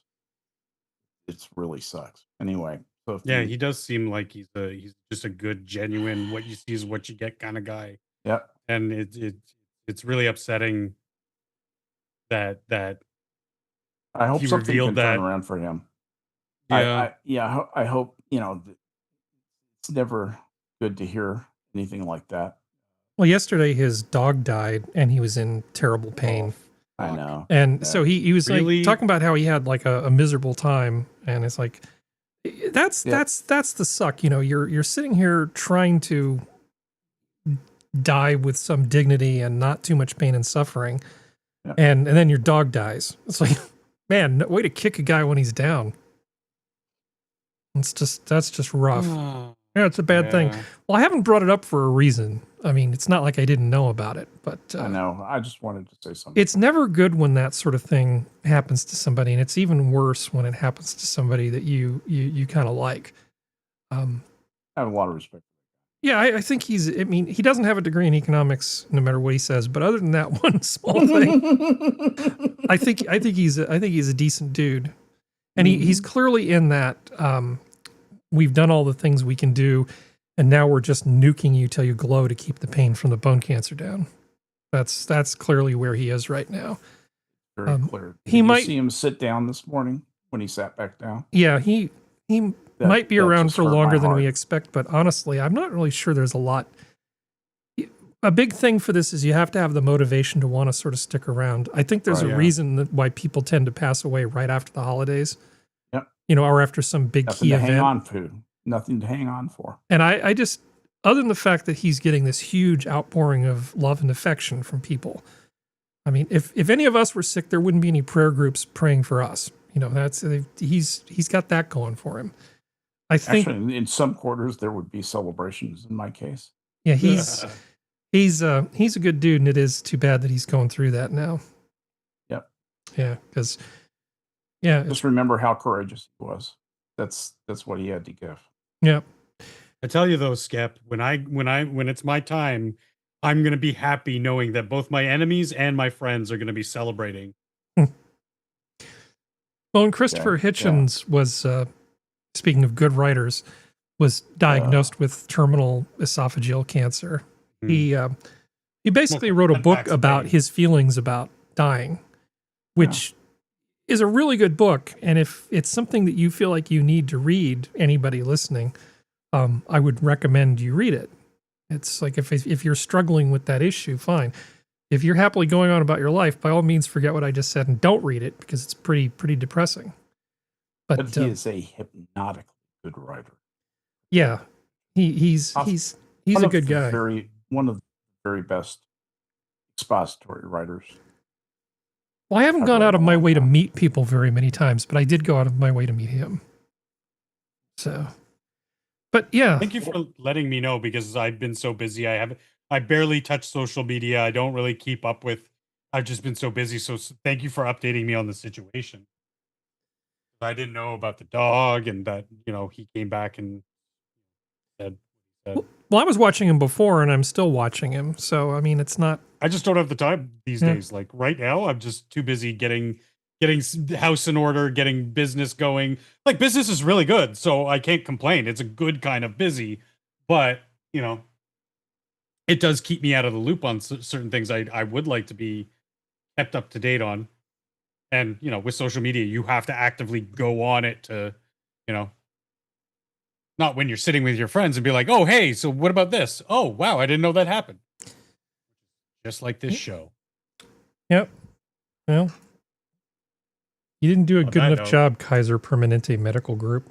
Sorry. I know that's where he goes to get his medical care, but nothing to do about it now. Anyway, yeah, I mean, obviously everybody wants Scott to not suffer with all this stuff.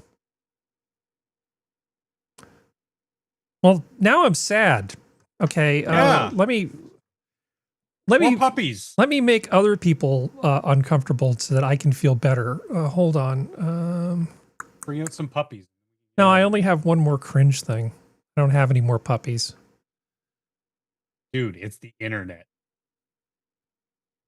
Okay, this is called Tiger Moves. Oh no.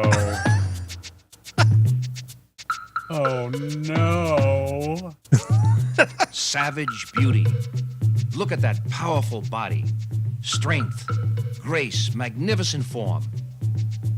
How does the tiger manage to keep himself? Okay, good night, everybody. Say good night, people. Good night, people. Good night, people. I got nothing. All right. I don't.